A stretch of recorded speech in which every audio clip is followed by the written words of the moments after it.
अस्सलाम वालेकुम, good morning. आप देख रहे हैं सुबह की सोच और मेरे साथ हैं गजल अशरफ और मेरे साथ हैं Hasnain Liaquat. As usual welcome to सुबह की सोच। अस्सलाम वालेकुम। उम्मीद करते हैं आप सब ठीक ठाक होंगे, खैर आफियत से होंगे।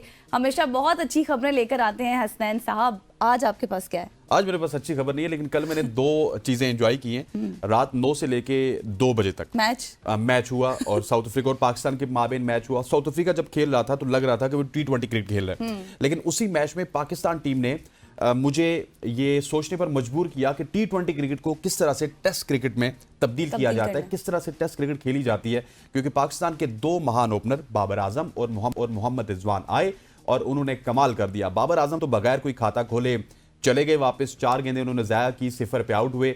कहा यह जा रहा था कि साइम अयूब के साथ कोई ओपनिंग करेगा, लेकिन अनफॉर्चुनेटली बाबर और रिजवान हमें ओपनिंग करते हुए नजर आए। और फिर रिजवान ने क्या कमाल इनिंग्स खेली, एक एंड पे टुक टुक करते रहे। साथ से साइम अयूब को आउट करवाया, उस्मान खान को आउट करवाया, तैयब ताहिर को आउट करवाया, शाहीन शाह अफरीदी को आउट करवाया, सबको आउट करवाया, लेकिन उनकी टुक टुक खत्म नहीं हुई। क्यों? क्योंकि उन्होंने 42 गेंदों पे सिर्फ 36 रन बनाए। 42 गेंदों का मतलब यह है कि 7 ओवर्स में 36 रन बनाए। दूसरी तरफ अगर इंटेंट की बात की जाए, 40 गेंदों पे 82 रन बनाए डेविड मिलर ने, और इसी तरह से मिलर के साथ 24 गेंदों पे 48 रन बनाए लिंडे ने, जिन लिंडे को बाद में उन्होंने 4 विकेट्स भी लिए, प्लेयर ऑफ द मैच भी रहे। लेकिन मिलर की जो इनिंग्स थी वो हमारे लिए रोड मैप होना चाहिए था, लेकिन अनफॉर्चुनेटली हमने कोई टुक टुक वाली पॉलिसी है। शायद रिजवान साहब ने अपनी 50 बनानी थी, शायद उन्होंने साबित करना था कि मैं वाहिद प्लेयर हूं जो टीम में 50 बनाता हूं और इस टीम में रहता हूं। रिजवान साहब ऐसे नहीं है, आपको इंटेंट वाली क्रिकेट खेलनी होगी और साथ वाले बच्चों को भी साथ खिलाना होगा। या तो आप कहते थे हाँ ठीक है इसको रोक दे, इसको मार दे, और साथ में जब आप टुक टुक करते थे प्रेशर दूसरों पे चला जाता था और अनफॉर्चुनेटली पाकिस्तान ये मैच हार गया। इस मैच के हवाले से गजल हम इन डिटेल बात करेंगे, लेकिन अभी नहीं, 10 बजे। ऐसा ही है। और जिस तरह आपने बाबर और रिजवान की हसनैन बात की है, बहुत सारी डिबेट हुई है कि शायद चेंजिंग होनी चाहिए, लेकिन फिर से और इतनी तनकीद बाबर पर, उसके बावजूद ऐसी परफॉर्मेंस देना समझ से बाहर है। लेकिन खैर आगे चलकर इन डिटेल डिस्कशन करेंगे, हमारा एक प्रॉपर सेगमेंट भी है इसके ऊपर। अब सबसे पहले हम बात कर लें अपनी स्टोरीज के हवाले से, अगर आपकी इजाजत हो तो सबसे पहले स्टार्ट करते हैं जी कि पंजाब में रोबोटिक ज़रई आलात की तैयारी का मंसूबा तैयार कर लिया गया है, क्योंकि चीन की एक कंपनी ने पंजाब में रोबोटिक ज़रई आलात की तैयारी के लिए प्लांट कायम करने का ऐलान किया है। ये मंसूबा जदीद ज़रई टेक्नोलॉजी को फ़रोग देने में अहम किरदार अदा करेगा।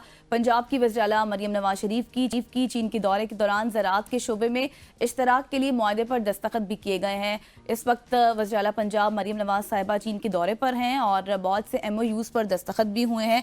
लग तो ऐसे ही रहा है कि पंजाब बहुत तरक्की करने वाला है। बिल्कुल ऐसी है। MOUs की बात की जाए, खवातीन के हवाले से बात की जाए, तो पंजाब की इस तरह की खबरें जरूर आती हैं। हमें लगता है कि पंजाब तरक्की कर रहा है, लेकिन अब देखते हैं कि 5 साल बाद क्या होगा। क्या आने वाली गवर्नमेंट यही कहेगी कि पंजाब पस्तियों में चला गया? क्या हमें पंजाब में वही खराबियां नजर आएंगी जो कि हम इससे पहले देख रहे थे?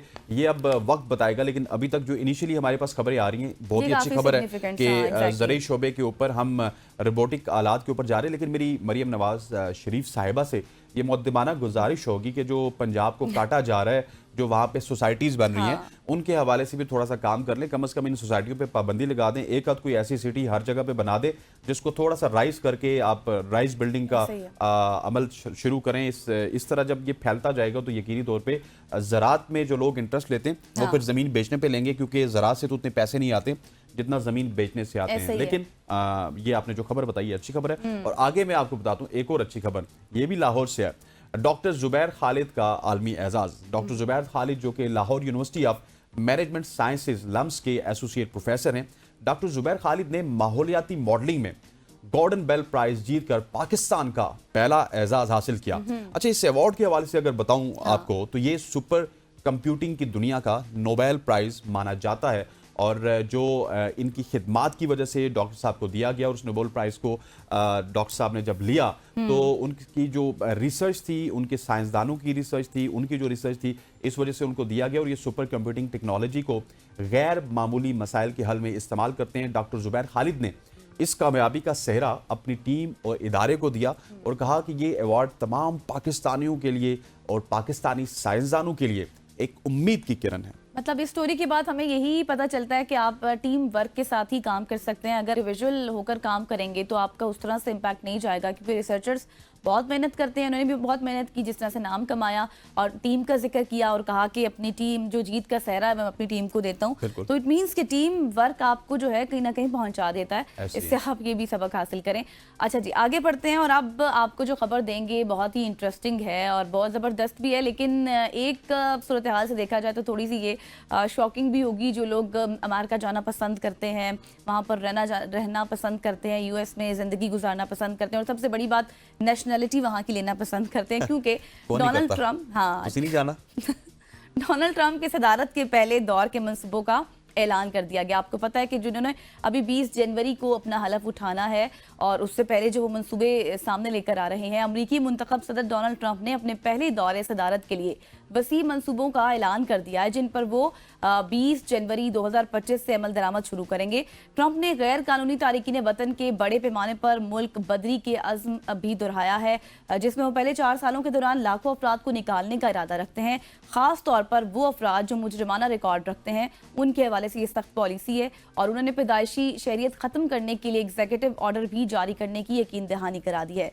जनवरी 6 के हमले में सजा याफ्ता अफराद के लिए माफ़ी का ऐलान करते हुए उनकी कैद की सख्ती पर तनकीद की और कहा कि ट्रंप ने ये भी कहा कि टैक्स में कोई भी वुसअत नहीं देंगे। सेहत के शुबे में इस्लाहात और विफाकी जो कम अज़ कम उजरत में इजाफे पर भी गौर का इंदिया दे दिया, और ये कहा है कि भाई अब जो लोग गैर मुल्की तारकीन वतन जो होते थे, आकर रहते थे, और जब भी कोई बच्चे की बर्थ होती थी तो नेशनलिटी मिलती थी, तो उसको भी ख़त्म कर देंगे। लेकिन अपोजिशन काफ़ी एतराज़ कर रही है। बिल्कुल ऐसी अपोजिशन का एतराज बनता भी है, लेकिन ट्रंप यकीनी तौर पे उन्होंने अपने मुल्क को देखना है। अगर इस वक्त पाकिस्तान में कोई लोग हमें सुन रहे होंगे जिनके स्टेक्स होंगे, जिनकी फैमिलीज होंगी अमेरिका में, उनके लिए खबर बड़ी तशवीशनाक है। लेकिन हमने जिस तरह यहाँ से अफगानियों को बेदखल किया था अपनी इकॉनमी को देख के, इसी तरह से ये उनका भी हक है, सिर्फ पाकिस्तानियों को नहीं बल्कि पूरी दुनिया के हवाले से ये लेजिस्लेशन कर रहे हैं। और अगर वो तारिकीन वतन को वापस भेजेंगे तो फिर ये उनका हक बनता है। लेकिन अब देखना होगा कि इस पर इम्प्लीमेंटेशन होती है या नहीं होती। आगे बढ़ते हैं, और आगे बढ़ते हुए सबसे पहले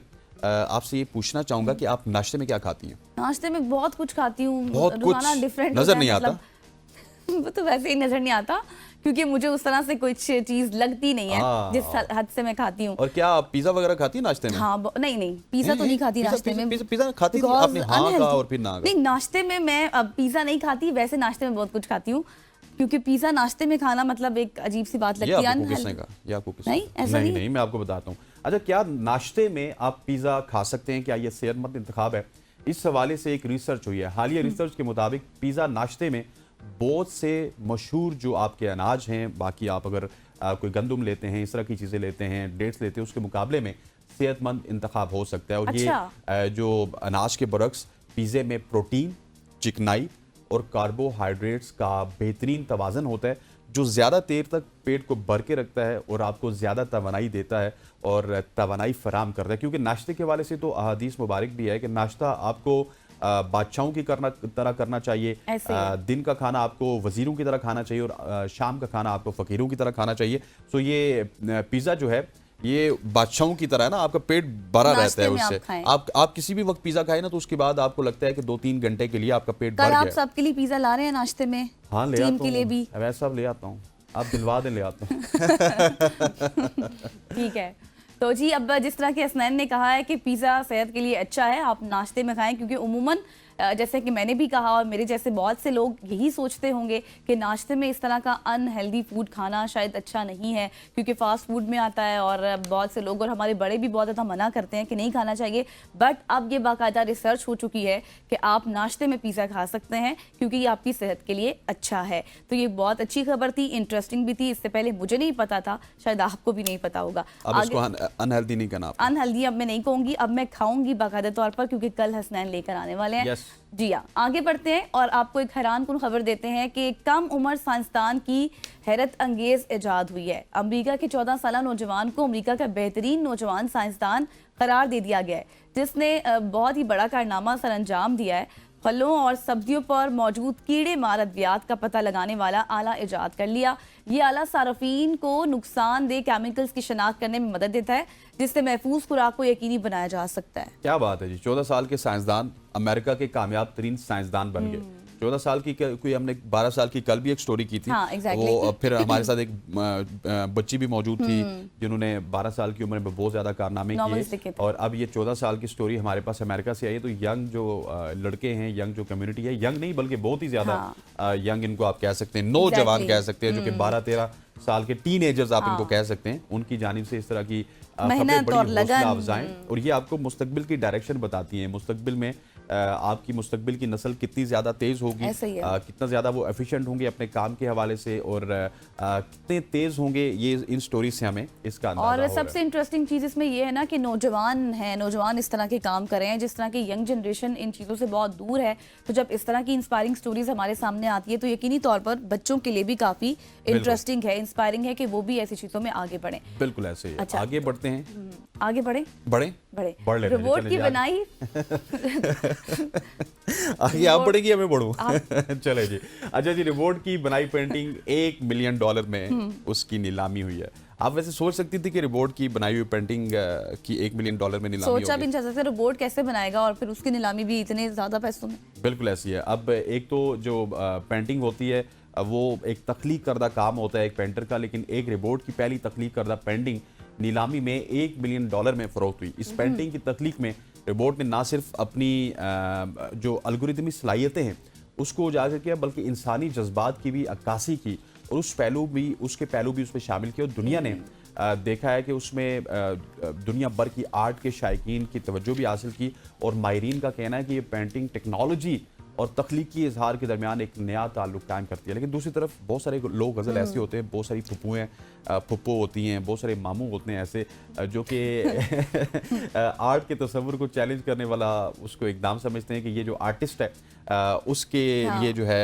ये जो AI का मतलब सिस्टम आ सवाल गया, ये है ना कि रिपोर्टिंग का मतलब एक सिस्टम आ आम गया। इंसान की इतनी मेहनत लगन की बनाई हुई पेंटिंग और आप एक रोबोट को, क्या हम दोनों को बराबर समझा जा सकता है? देखें, ये भी एक अगर सवाल है। उसकी पेंटिंग $1 मिलियन में फरोख्त हुई है तो मतलब उसमें तो कुछ था। खरीदने वाले ने तो कुछ दे के खरीदी होगी, और वो जो $1 मिलियन में खरीदी होगी उसके पास कोई इस तरह की 10, 20, 40, 50, 100 पेंटिंग्स मौजूद होंगी, उसको पेंटिंग में शौक होगा, तो कोई ना कोई तो यूनिकनेस हुई होगी कि $1 मिलियन में उसने पेंटिंग खरीदी। लेकिन अब इससे सवाल अब ये भी कुछ हलकों में उठ रहा है कि भाई आप एक इंसान की बनाई हुई पेंटिंग और रोबोट की बनाई हुई पेंटिंग ये तो होता है ना, किस तरह जब भी कोई जिद्दत आती है, टीवी आता है हराम करा दिया जाता है, सोशल मीडिया आता है हराम करा दिया जाता है। मुझे आपने हराम की बात की ना, वो हमारा सेगमेंट याद आ गया। एग्जैक्टली। तो ये दुनिया में, पूरी दुनिया में इस तरह की कम्युनिटीज मौजूद है। जब भी कोई जिद्दत आती है एकदम से वो उनको दूसरों की, हालांकि ये जिन लोगों ने तहफुजात का इजहार किया होगा उनको शायद पेंट से कोई शगफ नहीं होगा, पेंट से उनकी कोई शनासाई नहीं होगी, लेकिन उन्होंने पेंटर्स की हमदर्दी में इतना बड़ा बयान जारी कर दिया कि पेंटर्स का क्या होगा अगर आपने अब रिपोर्ट से ही पेंटिंग बनवानी है तो। सही, बस ये हो सकता है कि आप सबक हासिल कर लें, मजीद आप ये है कि आइडियाज़ ले लें और मजीद अपने आप को भी बेहतर कर लें, बजाय इसके कि उसको नेगेटिव सेंस में लेके उसके ऊपर क्रिटिसाइज करना। तो आगे बढ़ते हैं, एलॉन मस्क के हवाले से बात करते हैं। एक और पेशगोई कर दी है, बात करनी है, मैंने नहीं करनी, आपने मैं नहीं करनी है, लेकिन उन्होंने एक बहुत बड़ी पेशगोई कर दी है एक AI के हवाले से। एलॉन मस्क का कहना है कि मसनूई ज़हानत जल्द ही डॉक्टर्स और वुकला के शोबों को भी पीछे छोड़ देगी। उनका ये ख्याल है कि AI का इस्तेमाल सेहत और कानून जैसे अहम शोबों में इनकलाब बर्पा कर सकता है। उनके मुताबिक AI निज़ाम तेज़ी से ऐसे फैसले करने की सलाहियत कर रहा है जो माहिरीन की महारत और तजुर्बे पर मबनी होते हैं।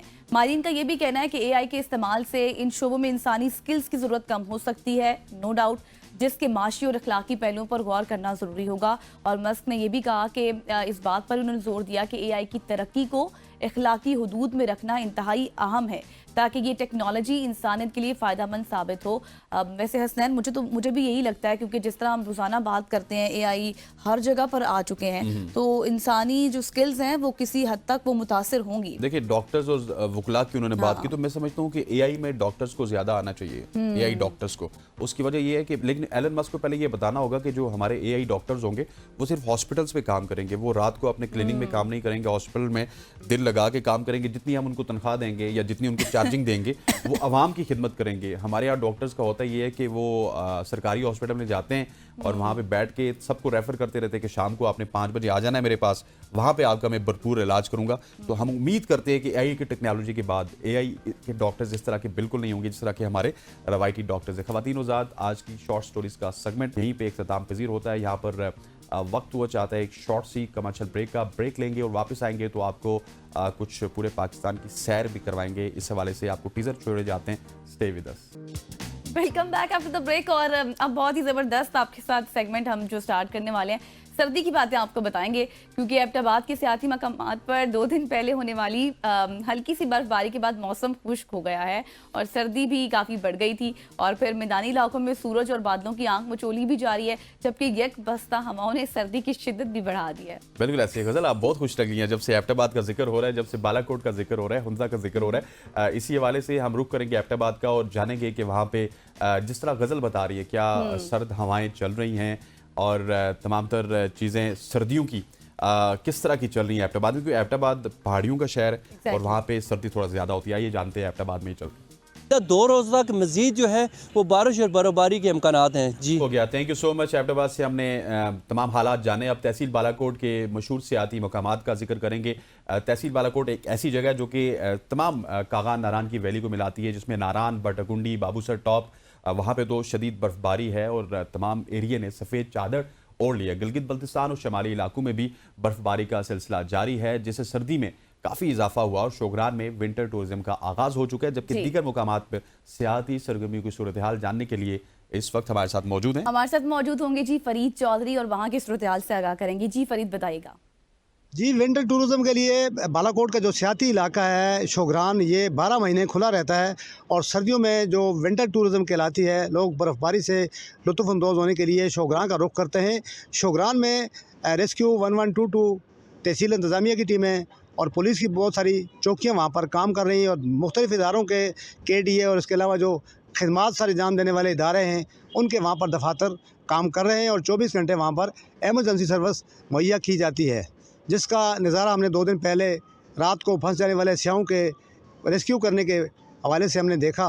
5 घंटे में 7 किलोमीटर दूर से बहुत सारे स्याहों को रेस्क्यू किया। उसके बाद वो टीमें वहाँ पर मौजूद हैं और मेरे पीछे आप देख सकते हैं शारा कागान पर ट्रैफिक की जो रवानी है वो वहाँ तक जारी है, जबकि कवाई से शोगरान तक जो है ये ट्रैक, ये जीप का सफ़र जो है ये सियाह इस्तेमाल कर सकते हैं। तहसील इंतज़ामिया बालाकोट ने इस हवाले से बताया है कि सियाती इलाकों में जो सर्विसेज हैं वो मुहैया की जा रही हैं, ताहम सियाह सफ़र का जो आगाज़ है वो मौसम देखकर करें।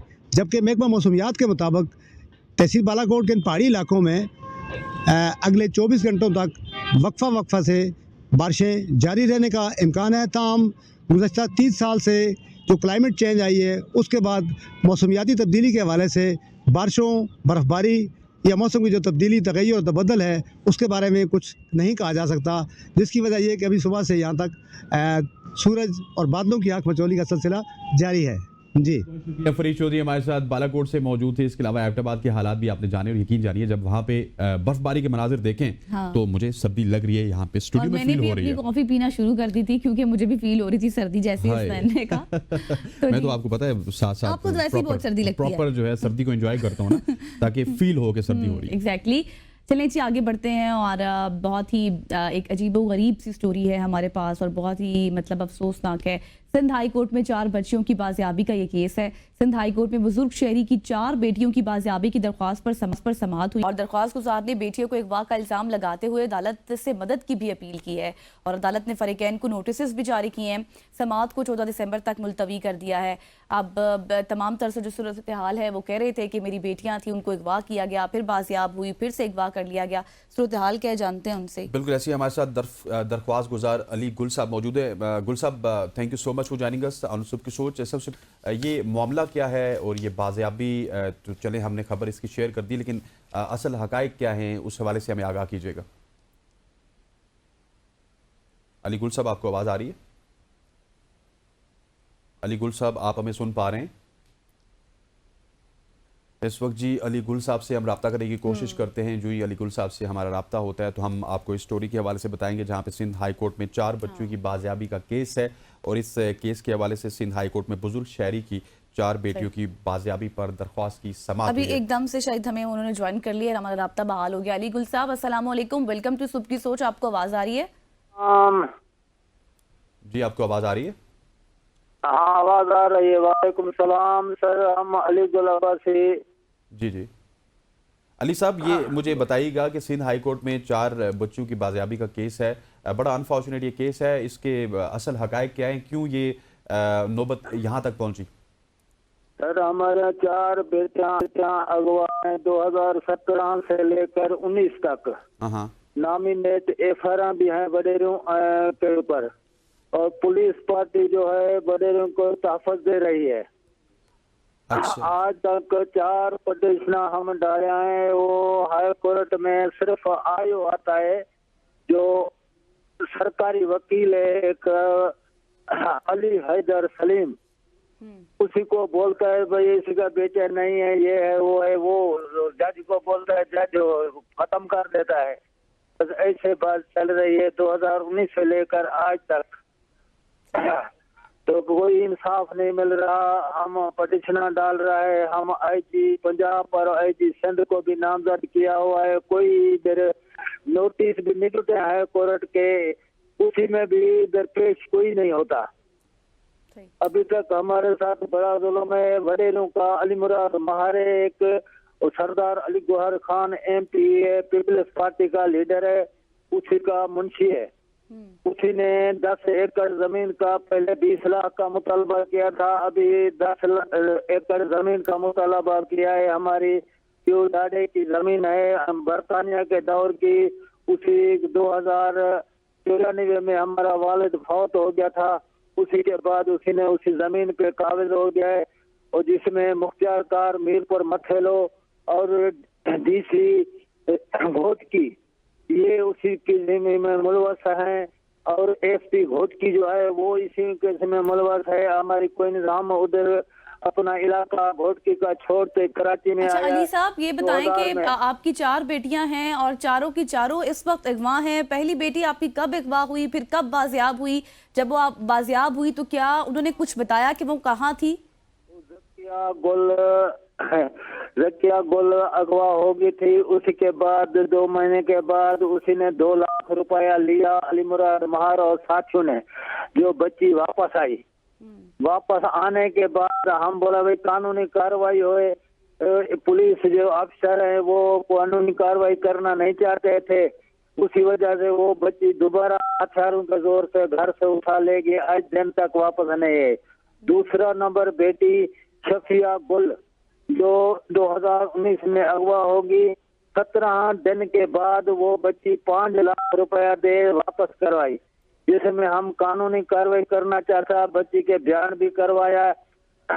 मेमार थाने में हाजी इम्तियाज ने बयान लिया, उसी के बाद मेडिकल करवाया, मेडिकल के बाद कोर्ट का टाइम आया, वो जबरदस्ती हथियारों के जोर से अली मुराद महार और साथियों ने जबरदस्ती उठा ले गए है, जो बहवलपुर में उसी का वालिद का नाम तब्दील करके वो बयान करवाए हैं, निगराहनामा करवाया है, और 2 बच्चों लापता है, उसी का कोई पता नहीं है। एक ठीक हो गया, हमने आज आपको यहाँ पे मद्दू किया था। हमारी कोशिश है कि आपकी जितनी भी बेटियां हैं, पहले जो आपने बाजियाब करवाई या फिर अभी जो अगवा हैं, आपकी दादरसी के लिए हम भी आपके साथ हैं और सोर्स से भी आपको रिलीफ मिलेगा। ख़वातीन वज़ात ये थे हमारे साथ 4 बच्चों के वालिद जिनके साथ इस तरह का वाक़या हुआ। और अब थोड़ा सा आगे बढ़ते हुए एक और बुरी खबर है मेरे पास। अब शादी वालों के ऊपर टैक्स भी लगेगा। अच्छा, हाँ, पहले भी तो लगता था, अब फिर मजीद? नहीं, शादी करने पे भी टैक्स लगेगा। अच्छा, शादी ठीक है, वो किस करने तरह पर भी लगेगा? टैक्स वो है। किस तरह लगेगा? बेसिकली इनडायरेक्ट टैक्स है, लेकिन वो वसूली उसी शादीशुदा जोड़े से होगी, उसी से होगी जो Directly, शादी हाँ, वहां पे वसूल कर रहा होगा। है। इनडायरेक्ट टैक्स किस तरह है? शादी हॉल्स एसोसिएशन ने FBR की जानिब से शादी हॉल्स पर 10% विदहोल्डिंग टैक्स लगाने का फैसला किया है। इसके बाद अब हॉल्स में तकरीबात करने वालों से ये टैक्स वसूल करने का ऐलान किया गया। ये टैक्स हॉल के किराए के अलावा वसूल किया जाएगा, और इस शादी का जो हॉल है वो मालकान से उसका कोई ताल्लुक नहीं होगा। जो वहाँ पे शादी करेगा वही उसको टैक्स भी अदा करेगा, और वही सीधा सीधा गवर्नमेंट को टैक्स देगा। मतलब अब आप ये कह रहे हैं कि शादियां करना मजीद महंगा हो गया है। इसी मुतालिक बात कर लेते हैं राना रईस जो शादी हॉल्स के सदर हैं उनसे। राना रईस साहब, सबसे पहले तो अस्सलाम वालेकुम, वेलकम टू सुबह की सोच। ये बताएं कि 10% टैक्स लगा दिया गया है, शादियां मजीद अब महंगी हो गई हैं, मुश्किलात बढ़ गई हैं, कैसे देख रहे हैं आप? आपने भी बोझ अवाम पे डाल दिया राना साहब। वालेकुम अस्सलाम। सबसे पहले आपका बहुत बहुत शुक्रिया कि आपने अपने प्रोग्राम में हमें लिया। देखिए, ये टैक्स कोई नया टैक्स तो है नहीं, ये फर्स्ट टाइम इंट्रोड्यूस हुआ था इम्प्लीमेंट हुआ था 2013 में और आज तक विद होल्डिंग टैक्स के नाम से है। कोविड के ज़माने में 2 साल के लिए, जब कोविड आया था 2 साल के लिए गवर्नमेंट इसको रिवोक किया था। देखिए, हमारी इस टैक्स के सिलसिले में कई दफ़ा एफबीआर के अंदर मुलाकातें हो चुकी हैं। उस वक्त हमारा यही कहना था कि टैक्स लेना बहुत मुश्किल है और आवाम इस वक्त एजुकेट नहीं है, ना आवाम जी हम इसको अपना टैक्स समझती है। देखिए, विद होल्डिंग टैक्स है क्या और इसकी कितना परसेंटेज है, ये सारी चीजें मैं आपको बताता हूँ। देखिए, विद होल्डिंग टैक्स इस वक्त अगर किसी शादी हाल में जाके कोई शादी हाल बुक कराते हैं, उसका अमाउंट 1 लाख रुपए है, अगर वो फाइलर शख्स है जो बुक कराने वाला है, तो उसके ऊपर 10% विद होल्डिंग टैक्स लागू होगा। वो उसका 10% जो विद होल्डिंग टैक्स है, 1 लाख रुपए का 10%, 10,000 रुपए, हम उसको कलेक्ट करेंगे और एफबीआर को पास ऑन कर देंगे। अगर वो नॉन फाइलर है तो उसी 1 लाख रुपए के ऊपर 20% विद होल्डिंग लागू होगा, हम कलेक्ट करके एफबीआर को पास ऑन कर देंगे। और इसके अंदर जो फाइलर वाला टैक्स है 10%, जो फाइलर होगा वो इसको एडजस्ट भी कर सकता है और बाय लॉस रिफंड भी करवा सकता है। और जो नॉन फाइलर है, अनफॉर्चुनेटली वो इसको रिफंड नहीं ले सकता, क्योंकि वो टैक्स के जो दायरे के अंदर ना होने की वजह से, लिस्टेड ना होने की वजह से वो इसको रिफंड नहीं ले सकता। जी अच्छा, ठीक हो गया। अच्छा, मुझे ये बताइएगा कि ये जो विद होल्डिंग टैक्स की रेशो है, ये क्या बढ़ाई गई है या फिर ये यही रेशो थी, अब सिर्फ इसकी इम्प्लीमेंटेशन की तरफ जा रहा है एफबीआर? देखें, जब ये 2013 के अंदर लागू हुआ था, उस वक्त की सिचुएशन डिफरेंट थी। उस वक्त उसकी रेशो जो थी कम थी। आज जब इसको दोबारा से री इंट्रोड्यूस किया है 2023 मार्च 2023 में, तो इसके अंदर फाइलर और नॉन फाइलर 2 पार्ट कर दिए। फाइलर को इन्होंने 10% कर दिया, नॉन फाइलर को 20% कर दिया ऑन बुकिंग अमाउंट। सही। ठीक। अच्छा राना साहब, ये बताएं, इस वक्त बहुत ज़्यादा मसाइल हैं, माशी बहरान है, महंगाई है, क़ुव्वत ख़रीद उस तरह से कम है। अब आपको पता है कि जब भी हॉल्स या फिर मार्केट्स बुक कराई जाती हैं तो वो 1 मंथ 1.5 मंथ पहले हो जाती हैं बुक। तो अब ये जो टैक्स लग गया है, जो चीज़ें पहले से बुक हैं, हॉल्स वगैरह, मार्केट्स, तो वो भी टैक्स देंगे या फिर अब जो बुकिंग होगी उस पर टैक्स लगेगा?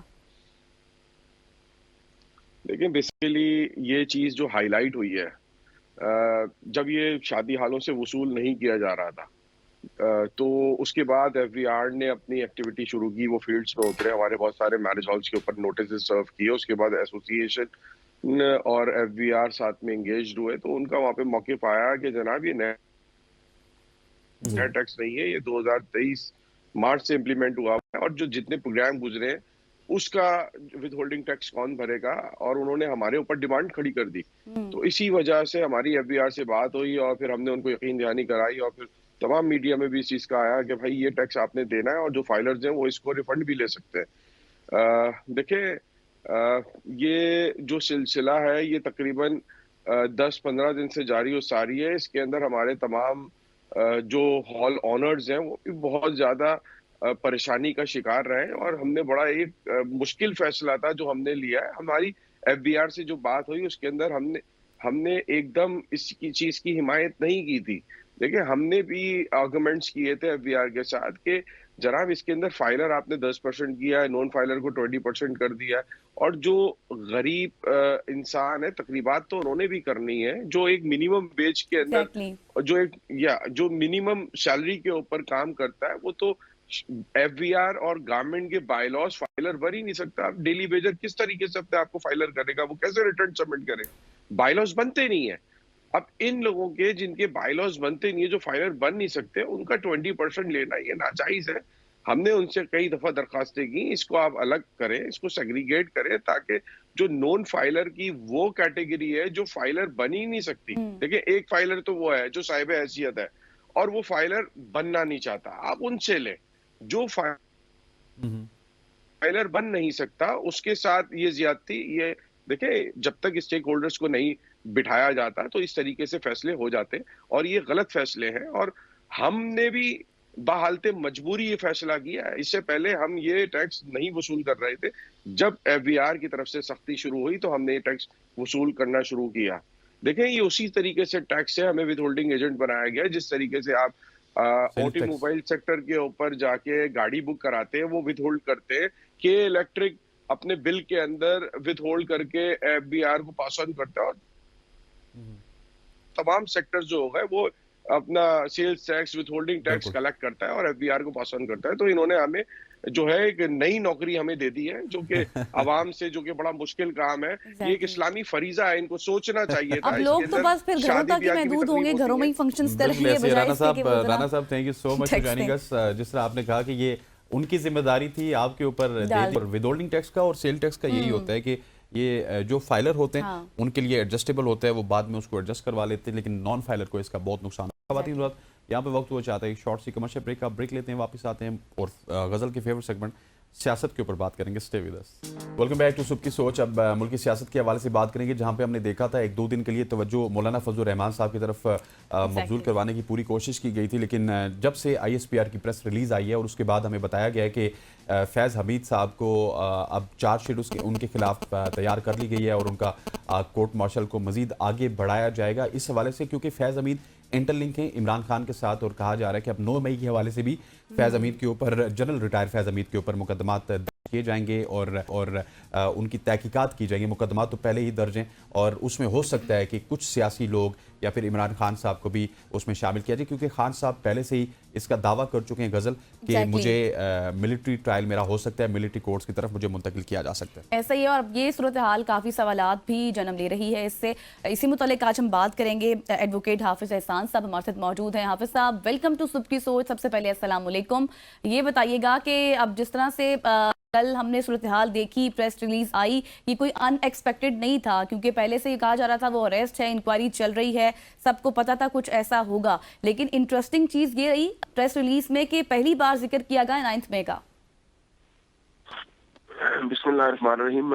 कल जो ISPR की प्रेस रिलीज आई है उसके अंदर 2 चीजों को हाईलाइट किया है। तो वो है कि जो उनका कोर्ट मार्शल जो है उसके अंदर चार्ज फ्रेम हो गया है और वो हो गया है कि जो उन्होंने ड्यूरिंग द सर्विस थी अपनी अथॉरिटी को एक्सीड किया या मिस यूज किया या उससे उन्होंने क्वालिटी या गेन्स जो है हासिल किए, और वो जो पाकिस्तान की सुप्रीम कोर्ट के अंदर पिछले साल एक एप्लीकेशन आई थी और उसके ऊपर सुप्रीम कोर्ट ने ऑर्डर किया था मिनिस्ट्री ऑफ डिफेंस को कि आप इन सारी चीजों को इन्वेस्टिगेट करें जो एक हाउसिंग सोसाइटी से रिलेटेड मैटर था। उसके ऊपर फिर मिनिस्ट्री ऑफ डिफेंस ने एक मेजर जनरल की सरबराही में एक इंक्वायरी कमेटी बनाई और उस इंक्वायरी कमेटी के अंदर जो चीजें आई उसके ऊपर फिर ये है कि जो फेज 2 है वो ये है कि अगर किसी भी रिटायर्ड ऑफिसर के खिलाफ या सर्विंग ऑफिसर के खिलाफ कोई एविडेंस उस टेंटेटिव लेवल आ जाती है कि जिसके अंदर उसके खिलाफ प्रोसिक्यूशन जो है वो सक्सीड हो सकती है,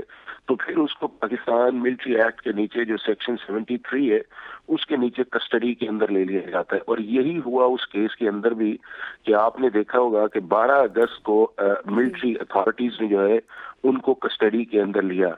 अब जो फेज 2 होता है जो फील्ड जनरल कोर्ट मार्शल का होता है वो एक प्री ट्रायल प्रोसीडिंग्स होती है कि जिसके अंदर जितनी भी आप एविडेंस को इकट्ठा करते हैं वो एविडेंस अगर उस लेवल की हो कि जिससे चार्ज जो है उसके अंदर प्रोसिक्यूशन अपने केस को साबित कर सकती है, यानी कि ऐसी चीजें हैं कि जिससे ट्रायल जो है या प्रोसिक्यूशन सक्सीड हो सकती है, तो फिर उसके ऊपर जो है वो एक चार्ज जो है वो फ्रेम किया जाता है। और यही कल जो है वो हुआ है कि जिसके अंदर अब फॉर्मली जो है वो पाकिस्तान मिलिट्री एक्ट के नीचे जो है उनके ऊपर चार्ज जो है वो फ्रेम हो गया है। अब उस चार्ज के बाद वही प्रोसेस है कि जो पाकिस्तान का रेगुलर क्रिमिनल जस्टिस सिस्टम है कि उनके खिलाफ जितनी भी एविडेंस आएगी उसको वो क्रॉस एग्जामिन कर सकते हैं, अपना मर्जी का लॉयर रख सकते हैं, उनकी फैमिली या क्लोज रिलेटिव उस प्रोसीडिंग्स को ज्वाइन कर सकते हैं, अपने डिफेंस के अंदर विटनेसेस लेके आ सकते हैं, ओथ पे स्टेटमेंट दे सकते हैं, ओथ के बगैर स्टेटमेंट देते हैं। और अगर ये सेंटेंस उनको हो जाती है और वो वेरी करती है, चूंकि आर्मी के अंदर 4 किस्म के कोर्ट मार्शल्स है और ये जो फील्ड जनरल कोर्ट मार्शल है ये सबसे हाईएस्ट होता है कि जिसके अंदर आपके हीनियस ऑफेंसेस जो है उनको ट्राई किया जाता है और इसकी सरबराही जो है वो एक ब्रिगेडियर करते हैं। तो अगर सेंटेंस जो है वो हो जाती है जो वेरी करती है 2 साल से लेके डेथ सेंटेंस जो है, तो फिर उसकी कंफर्मेशन जो है सेक्शन 119 या 120 के नीचे जो है वो आर्मी चीफ करते हैं और अगर आर्मी चीफ उसकी कंफर्मेशन कर देते हैं तो फिर सेक्शन 132 के नीचे जो है जो एक्यूज्ड है उसको राइट ऑफ अपील जो है वो भी अवेलेबल है। ये है कि अगर कन्विक्शन हो जाती है तो डेथ सेंटेंस की तरफ भी जा सकती है। देखें दोनों चीजें हैं कि जो आपकी वेरी करती है कि जिसके अंदर ये है कि मैंने आपसे बताया कि मिनिमम से होती है, लेकिन जब आप सेंटेंस देते हैं तो फिर आपके जितने पर्क्स प्रिविलेजेस हैं वो विदड्रॉ कर लिए जाते हैं, और उसको ये कहते हैं कि डिस्ग्रेसफुल जो है वो आपका सारा एक प्रोसेस होता है, और साथ उसकी जो ऑफेंस के हिसाब से उसकी पनिशमेंट होती है, और वो वेरी करती है 2 साल से लेके डेथ तक। लेकिन इसके अंदर जो मैं समझता हूँ कि इम्पोर्टेंट चीज ये आई है कि ये एक मैसेज पाकिस्तान आर्मी ने दिया है कि जिसके अंदर पाकिस्तान के अंदर पहली दफा एक फॉर्मर DGISI जो है उसका कोर्ट मार्शल होने जा रहा है, और उस केस के अंदर जो है उन्होंने ये एक मैसेज दिया है कि अगर कोई भी शख्स पाकिस्तान आर्मी के अंदर जिस लेवल का या रैंक का हो, अगर वो अपनी अथॉरिटी को एक्सीड करता है या मिसयूज करता है तो उसके खिलाफ एक्शन हो सकता है। और फिर वही है कि आप हाई कोर्ट में भी अपील कर सकते हैं, सुप्रीम कोर्ट के अंदर भी जा सकते हैं, और सुप्रीम कोर्ट में रिव्यू भी कर सकते हैं, और ये पाकिस्तान के अंदर 1975 से लेके आज तक ये एस्टैब्लिश प्रैक्टिस है, और कभी भी पाकिस्तान की अदालतों ने इन मिलिट्री कोर्ट्स के अंदर ट्रायल जो है उन्हें अल्ट्रा वायलेंस नहीं कहा है। अच्छा, लेकिन हाफिज दूसरा साहब, अब इस सूरत हाल के बाद तो ये सारा कुछ लिंकेज करता है PTI के साथ ही, क्योंकि रेफरेंस वही बनता है अगर देखा जाए तो। अगर जैसे अभी आप बता रहे हैं इसकी आगे चलकर कन्विक्शन होती है तो फिर क्या PTI के लिए मुश्किलात बढ़ सकती हैं? क्योंकि जाहिर है फैज हमीद कोई फर्द वाहिद तो नहीं होंगे, कुछ सियासी किरदार भी होंगे। ये जो पहला आपके पास चार्ज फ्रेम आया, ये इंडिविजुअल केस के अंदर आया है कि उन्होंने एज अपना DGISI जो है अपने ऑफिस का गलत इस्तेमाल किया।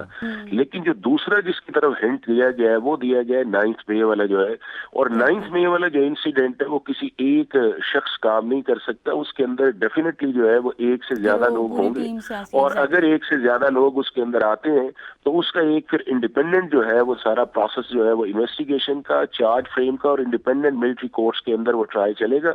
और पाकिस्तान के आर्मी एक्ट के अंदर ये है कि कोई भी शख्स अगर रिटायर्ड है तो वो 5 साल तक पाकिस्तान की किसी भी पॉलिटिक्स के अंदर हिस्सा नहीं ले सकता, और अगर उसके अंदर करता है या फौज के अंदर मीटिंग करता है या फौज के अंदर एक ऐसा एनवायरनमेंट क्रिएट करता है जो एंटी स्टेट बन जाता है, तो फिर उसके अंदर जितने भी लोग हैं, सिविलियंस हैं या आर्मी के रिटायर्ड ऑफिसर्स हैं या सर्विंग ऑफिसर्स हैं, उनको आप मिलिट्री कोर्ट के अंदर ट्राई कर सकते हैं। और जब आप उनको ट्राई करते हैं तो उनकी पनिशमेंट भी वही है कि 2 साल से लेकर डेथ सेंटेंस जो है वो दी जा सकती है। तो ये बड़ा सीरियस इशू है कि अगर कोई ऐसी चीज जो है वो अवेलेबल है, और डेफिनेटली मेरा ख्याल है कि जब हिंट आया है, अगर उसके अंदर चीजें ऐसी आई हैं कि जिसके अंदर जनरल ने फैज हमीद ने ऐसा कोई काम किया है जिससे और भी पॉलिटिकल लोग इन्वॉल्व हैं, और वो एविडेंस अगर एट द सर्फेस आई है, तो इन सारे लोगों के लिए बड़े सीरियस जो है वो लीगल चैलेंजेस और रिप्रकशंस आएंगे। और मेरा ख्याल ये है कि अगर वो चीजें आती हैं तो जिस तरह मिलिट्री कोर्ट के अंदर एक प्रोसेस आता है इन्वेस्टिगेशन का या एविडेंस का, तो इनके लिए बहुत मुश्किल जो है वो आएगी। ठीक हो गया। अच्छा, मुझे ये भी बताइएगा सर कि अगर ये केस क्योंकि आहिस्ता आहिस्ता आगे भी बढ़ेगा तो ये एक्सपेंड भी हो सकता है रिटायरमेंट से पहले, और रिटायरमेंट के बाद वाला केस भी तो अलग है। रिटायरमेंट से पहले भी बहुत सारे केसेस हैं, जिस तरह टॉप सिटी का केस है, बहुत सारे और करप्शन के इल्जामात लगाए जाते हैं जनरल साहब पे, तो वो वाले केसेस भी इसमें फिर उसकी समाअत हो सकती है। देखें, जो अभी चीज हो रही है वो उनका वो टेन्योर है कि जो उन्होंने एज ए सर्विंग के तौर पे अपनी पोजीशन का मिसयूज किया, और वो चीज है फर्स्ट स्टेज के ऊपर पाकिस्तान के सुप्रीम कोर्ट के डायरेक्शंस के ऊपर आर्मी की जो इंटरनल इंक्वायरी थी उसकी चीजें जो है वो रिकॉर्ड पे आई। अब दूसरी चीज जो है वो है उनकी पोस्ट रिटायरमेंट, क्योंकि 9th मई का इंसिडेंट जो है वो आपका पोस्ट रिटायरमेंट वाला इशू है। लेकिन अगर वो कनेक्ट इस तरह भी कर देता है कि आपने एज ए सर्विंग जनरल के तौर के ऊपर, चूंकि आपको पता है कि पिछले 2-2.5 साल से पाकिस्तान के अंदर एक पॉलिटिकल प्रोसेस तो चल रहा है कि जिसके अंदर जो है ऐसी चीजें हैं कि जिसके अंदर आप कह सकते हैं कि लोगों की इन्वॉल्वमेंट है, और जिस तरह का वो इंसिडेंट 9th मई का आया था वो किसी एक शख्स का मैं नहीं समझता कि वो आएगा, क्योंकि आप देखेंगे पूरे मुल्क के अंदर जो है 200 से ज्यादा आउटब्रेक्स आए हैं, 62 बिल्डिंग्स जो है वो आर्मी की या उसके बाद आपकी ISI की या गवर्नमेंट इंस्टॉलेशन जो है उसके ऊपर अटैक किया गया है, कंटोनमेंट्स के अंदर गए हैं, आपके जो डिसरिस्पेक्ट की है ये जो स्टैट्यूट से आपके शोहरा के, तो डेफिनेटली इसके पीछे कॉन्स्पिरेसी तो होगी। और अगर वो कॉन्स्पिरेसी जो है या वो एक कोऑर्डिनेशन जो है एविडेंस के ऊपर जो है वो आ जाती है, या जनरल जो है वो उसके अंदर एक अप्रूवर के तौर पर भी सामने आ सकते हैं, तो मेरा ये ख्याल ये है कि इसके लिए बड़े सीरियस रिपरकशंस जो आएंगे उन सारे लोगों के लिए जो इस 9th मई के इंसिडेंट के अंदर इन्वॉल्व है, या जिन्होंने रियासत के खिलाफ या फौज के अंदर या फौज के खिलाफ जो है ऐसा काम किया है जो बगावत के जुमरे के अंदर आता है।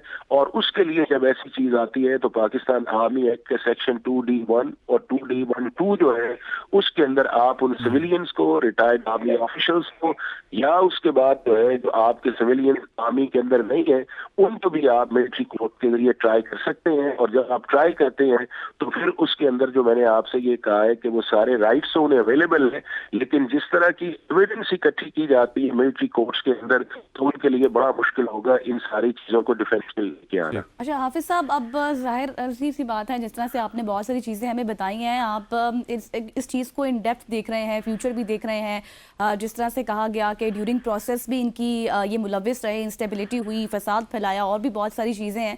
आपको लग रहा है कि आगे चलकर इमरान खान को भी इम्प्लीकेट किया जा सकता है, क्योंकि जो एक्शंस हमें नजर आ रहे हैं इनके, वो मुमकिना तौर पर तो बेनिफिशरी वही हैं। और वैसे भी उनको एक खदशा है कि इमरान खान को भी मिलिट्री ट्रायल का तो खदशा था, आज से 3-4 महीने पहले वो डिस्कस कर चुके हैं।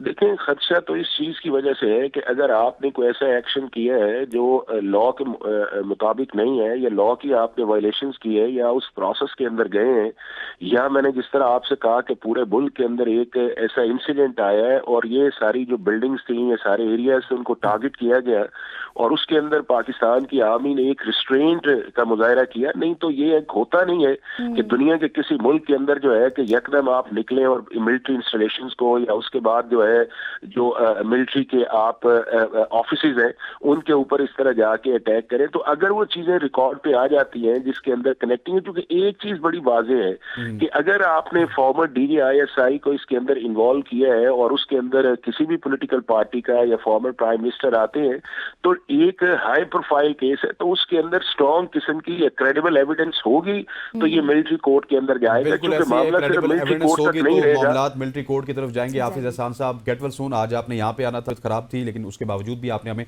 टेलीफोन कॉल पे ज्वाइन किया। खवातीन औजात यहाँ पर वक्त हुआ चाहते हैं एक शॉर्ट से कमर्शियल ब्रेक का ब्रेक लेते हैं, वापस आते हैं, stay with us. Welcome back after the break. और अब बात करेंगे बहुत ही हम सब का फेवरेट सेगमेंट, लेकिन अनफॉर्चुनेटली रात को जो कुछ हुआ उससे हसनैन बहुत ज़्यादा जो है वो अपसेट हैं, और यकीनी तौर पर सभी बहुत ज़्यादा अपसेट हैं, क्योंकि ऐसी उम्मीदें नहीं थी। क्योंकि जनूबी अफ्रीका ने 3 T20 मैचेस की सीरीज़ के पहले मैच में पाकिस्तान को 11 रन से शिकस्त दे दी है। डरबन में खेले गए मैच में जिस तरह से जनूबी अफ्रीका हमें नज़र आया, जिस तरह से वो फॉर्म में नज़र आया, और पाकिस्तान जो है वो बिल्कुल ही उसके सामने ढेर हो गया था। बहुत अनफॉर्चुनेट था देखना भी, और बहुत ज़्यादा जो है मायूस कर दिया है। बिल्कुल ऐसे ही है। जनूबी अफ्रीका के 183 रन के जवाब में पाकिस्तान की टीम 172 रन बना सकी। कल के मैच में हमने दो चीजें देखी हैं, एक तरफ जनूबी अफ्रीका की जानिब से इंटेंट वाली क्रिकेट, दूसरी तरफ पाकिस्तान की जानिब से टेस्ट क्रिकेट देखने को मिली है। और कल वो आप कह रही है ना, गुस्सा होता है जब बंदा रात को 2 बजे तक मैच देखे, उसके बाद उसे 6 बजे उठना हो, मॉर्निंग शो करना हो, तो उसको गुस्सा आता है। और आपके कप्तान जब 44 गेंदों पे 36 रन बनाएंगे और उसके बाद चाहे उन्होंने 70 रन बनाए, लेकिन ऑल गोज इन वैन। हमारे साथ मौजूद हैं डॉक्टर नुमान नियाज साहब, सीनियर स्पोर्ट्स एक्सपर्ट हैं, एनालिस्ट हैं। आप इन डिफरेंट प्लेटफॉर्म में देखते रहते हैं, और एक मशहूर इनका शो भी होता था, गेम ऑन है। इसके अलावा कॉट बिहाइंड आजकल ये कर रहे हैं। डॉक्टर साहब, thank you so much for joining us. सबसे पहले ये बताइएगा कि पाकिस्तान क्रिकेट टीम को हो क्या गया? इंटेंट की हम बात करते हैं, मॉडर्न डे क्रिकेट की बात करते हैं, लेकिन अनफॉर्चुनेटली हमें T20 में टेस्ट क्रिकेट देखने को मिलती है पाकिस्तान की जानिब से। यार, first and foremost it's a pleasure, और आई एम ग्लैड कि आई एम विद यू। यार, बात बड़ी सिंपल थी, नाज़रीन को भी पसंद नहीं आएगा, आपको भी पसंद नहीं आएगा। वो ये है कि पाकिस्तान की वाइट बॉल क्रिकेट जो है, पाकिस्तान की टीम, प्लेयर्स, स्टॉक, बेंच, ये सारे इररेलेवेंट हो चुके हैं मॉडर्न क्रिकेट से। और ये एक सानिया है कि हमारे जो करता धरता हैं और जो पाकिस्तान क्रिकेट बोर्ड और आपकी क्रिकेटिंग ब्यूरोक्रेसी, उनको ये समझ नहीं आ रहा कि अब ये स्टॉप गैप अरेंजमेंट्स पे और वो जो होता है ना लेपा पोती करके, you just can't build a team जो कि कंपैटिबल हो, जो कि T20 क्रिकेट एक मॉडर्न साइंस बन गई है। और आज से अगर आपको याद हो 2002-2003 में ये इंटरनेशनल क्रिकेट T20 शुरू हुई, और ये एक प्रोडक्ट था ब्रॉडकास्टर्स का, और अट्रैक्ट करने का वो कंज्यूमर्स जो कि क्रिकेट लिटरेट नहीं थे बट क्रिकेट पैशनेट थे, और ब्रॉडकास्टर्स ने पैसे कमाने के लिए एक फाइनेंशियल मॉडल में T20 को इंट्रोड्यूस किया। ऑस्ट्रेलिया इसको सीरियसली लेता ही नहीं था, लेकिन फिर ये क्रिकेट डेवलप हुई। पाकिस्तान की T20 क्रिकेट आउटस्टैंडिंग थी। एक तो ये 76-77 में पाकिस्तान में ही कराची में 20 ओवर की क्रिकेट और रमज़ान क्रिकेट खेली जाती थी, वहाँ से आपने ये जनरेट किया आइडिया।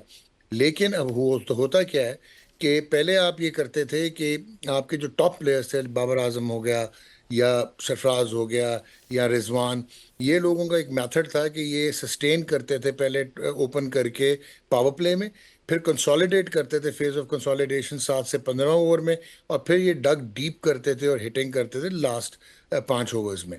वो अब कॉन्सेप्ट खत्म हो गया। अब हर बॉल पे 2 रन नहीं बनेंगे तो ये मॉडर्न T20 क्रिकेट नहीं है। एक दूसरा, आपने देखा होगा बैटिंग इवॉल्व हुई है, मल्टी डिसिप्लिन अप्रोच आ गई है, सुप्रीम फिटनेस है। अगर आप देखें ऑनरे क्लासन को, या अभी क्योंकि हम साउथ अफ्रीका की बात करेंगे, डेविड मिलर को, डेविड मिलर स्पिनर्स पे भी आउटस्टैंडिंग है, फास्ट बॉलर्स पे भी स्पेक्टेकुलर है। फिर अगर आप देखें वो इनोवेट करते हैं, उनकी बेस जो है वो बेस बॉलर की है, उनकी जो स्विंग है वो गोल्फर की है, और उनकी बहुत सारी जो शॉट्स हैं, चाहे स्विच हिट है चाहे रैम्प शॉट है, फिर वो जो पावर हिटिंग करते हैं वो स्पेशलिस्ट पावर हिटिंग है जो दोनों तरफ फील्ड के करते हैं। तो आप लोग बहुत पीछे रह गए हैं। आजकल जो T20 क्रिकेट है ये रियल टाइम डाटा पे खेली जाती है, ये मैचअप्स पे खेली जाती है। उसके अलावा जो है ये अब आप बायोमैकेनिकली अपने आप को इन्होंने दुरुस्त किया और अपने मेथड्स को, सो बायोमैकेनिक्स है, किनेसियोलॉजी है, आर्टिफिशियल इंटेलिजेंस की इंटीग्रेशन है। आप जब तक अपनी टीयर क्रिकेट में बचपन में से ही, यानी कि 12-13 साल 16 साल अंडर-19s में आप अगर ये इंट्रोडक्शन नहीं करेंगे तो आप इररेलेवेंट है। अभी आपने बात की कि मोहम्मद रिजवान जब आप चेज कर रहे थे तो 183 होना नहीं चाहिए था, डिस्पाइट जो एक उसका डेविड मिलर की आउटस्टैंडिंग बैटिंग के बावजूद ये 150 बनता था। सुफियान मुकीम को लास्ट ओवर कराना, 3 छक्के खाना, उसके बाद बॉलिंग चेंजेस आपकी, फिर बैटिंग में जब आप आते हो, बाबर आजम मैं अब भी कहता हूँ कि ऑन द राइट साइड है, लेफ्ट पे ये सारे आते हैं, राइट पे वो है, वो एक जनरेशनल टैलेंट है, लेकिन अब वो आउटडेटेड होता जा रहा है, मिसफिट होता जा रहा है। जो भी रीजंस हैं, चाहे उसके वो मेंटल साइकोलॉजिकल बैरियर्स हैं, चाहे उसकी क्रिकेटिंग, उसको अब इवॉल्व होना पड़ेगा। उसने लास्ट ईयर PSL में हमने देखा उसने 120 से स्ट्राइक रेट से 140 तक लेके गया, लेकिन अब भी वो बिल्कुल मंडेन लग रहा है and he hasn't been able to perform. तो कब तक उसको स्टेचर, उसका स्टेटस, उसका टैलेंट उसको रिटेन करवाएगा टीम में? बदकिस्मती ये है कि despite his failures he still remains the best out of the all the stock. अपने नए प्लेयर्स देख लिए। अब आप आए रिजवान पे, आपने कहा 44 गेंदों पे 36, तो स्ट्राइक रेट बनता है 81.8 और रिक्वायर्ड रन रेट था उस वक्त 14.6। उसके बाद उसने 38 रन अगले 18 गेंदों पे किए, स्ट्राइक रेट था 211.11 जो कि 12.66 रन रेट बनता था पर ओवर, जो कि फिर भी स्लोअर था then the required run rate. तो एक सेल्फिश बैटिंग नजर आई, एक पुराना मेथड नजर आया, इनोवेशन नहीं है, इनएबिलिटी नहीं है, और वो एक क्लिनिकल फिनिश की वो नहीं है। सो आई पर्सनली फील कि आपकी टीम आउटडेटेड है। अब ये साउथ अफ्रीका जो है, इसमें एडन मार्क्रम नहीं था, इसमें मार्को यानसन नहीं था, इसमें ट्रिस्टन स्टब्स नहीं था, इसमें कगिसो रबादा नहीं था, और उसके बावजूद ये क्लासन और इन लोगों ने कितना इम्पैक्ट किया। आप जॉर्ज लिंडा से कैसे रन्स करवा सकते हैं? वो एक बड़ा एवरेज, हाई एवरेज किस्म का बॉलिंग ऑलराउंडर है। फिर जिस तरह उसने 4 आउट कर दिए, वो तो 5 आउट कर गया था, वो रिव्यू वापस हो गया, हैट्रिक भी कर गया था।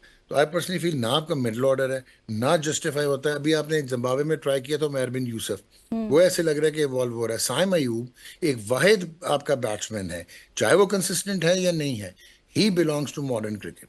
आप इतने इंटेलेक्चुअली डिसऑनेस्ट हैं, फखर जमान को आप फिटनेस पे बाहर करते हैं, जो कि दरअसल रन्स कर रहा है चैंपियंस T20 कप में, जो कि फिट है, बैटिंग फिटनेस हमें चाहिए। साहब, जिस तरह अभी आपने बताया कि बहुत सारी चीज़ें आपने बताई और ज़बरदस्त आपको सुनकर लग रहा था कि सब कुछ ऐसा ही है, हो भी रहा है, लेकिन सवाल अब ये भी उठ रहा है, मसला ये भी है कि क्यों हम बाबर और रिजवान को चेंज नहीं करते? बहुत ज़्यादा डिबेट हुई है, क्या हमें नए लोगों को चांस नहीं देना चाहिए? देखें, आपने बड़ा अच्छा ये क्वेश्चन है, बड़ा रेलेवेंट है। प्रैग्मेटिकली अगर आप देखें, मैंने अभी बात की कि हमारी बदकिस्मती है कि बाबर और रिजवान आपको कंसिस्टेंट नजर आएंगे, आउटडेटेड है, नहीं सिंक करते वो मॉडर्न क्रिकेट में, लेकिन आपका बाकी स्टॉक क्या है? उस्मान खान आपने देख लिया, इरफान खान नियाजी को आपने प्री मैच्योर इंट्रोड्यूस कर दिया, उसके पीछे कोई इतना रिज्यूमे नहीं है डोमेस्टिक क्रिकेट का, और वो अच्छा लगता है, लेकिन उसको किस नंबर पे खिलाना है? उसके बाद आपकी ये जो हेगमोनिक डिज़ाइंस हैं, जो आपके सीनियर प्लेयर्स हैं, फिर आप ये देख लें कि जो नए लड़के, उस्मान खान को आपने UAE से उसका कॉन्ट्रैक्ट कैंसिल हुआ, आप वर्ल्ड कप में ले गए, वो इंटरनेशनल क्रिकेट से बिलोंग नहीं करता नज़र आ रहा। लेकिन आपने वो जो लड़का हसीबुल्ला है, उसको अगेन बैक एंडेड पॉलिटिक्स होगी, उसको रेड बॉल में रख के उस्मान को आप सेकंड विकेट कीपर लेके आ गए, क्योंकि आपकी रिलेटिव इनहेरेंट इनसिक्योरिटीज़ भी हैं। इन सीनियर प्लेयर्स की। और ये क्यों करते हैं प्लेयर पावर यूज? क्योंकि आपके पास ऑप्शंस नहीं है। और ऑप्शंस क्यों नहीं है? क्योंकि आपका डोमेस्टिक स्ट्रक्चर जो है वो आउटडेटेड है, वो नहीं है मॉडर्न क्रिकेट की मुनासबत से, और वो नहीं है कि उस तरह आप लेके चलें। सो ये एक प्रॉब्लम है। ओपन करना रिजवान का और बाबर का एक ब्लंडर था कल। अगर साइम अयूब को क्यों आप नंबर 3 पे लेके आ रहे हैं, जिसने ओपन पे आपको वो एक फ्लेवर देता है। फखर जमान को अपनी ईगोज को साइड पे रख के उसने ट्वीट की या नहीं की, उसका एजेंट कौन है, वो है या नहीं है, बट वो पाकिस्तान की जरूरत है। वो एक इम्पैक्ट प्लेयर है, इम्पैक्ट बैट्समैन है। साउथ अफ्रीका में ब्रिलियंट उसका रिकॉर्ड है। आपने उसको क्यों नहीं रखा? फिर उसके बाद मैं हैरान होता हूँ कि आपने अभी एक लड़का फैसल अकरम खिलाया जो कि फर्स्ट क्लास क्रिकेट खेल के, जूनियर क्रिकेट, टीयर क्रिकेट खेल के आया, उसने अच्छा परफॉर्म किया। लेकिन सुफियान मकीम जो कि फर्स्ट क्लास क्रिकेट नहीं खेला, इसमें भी बहुत टैलेंट है, बहुत पोटेंशियल है।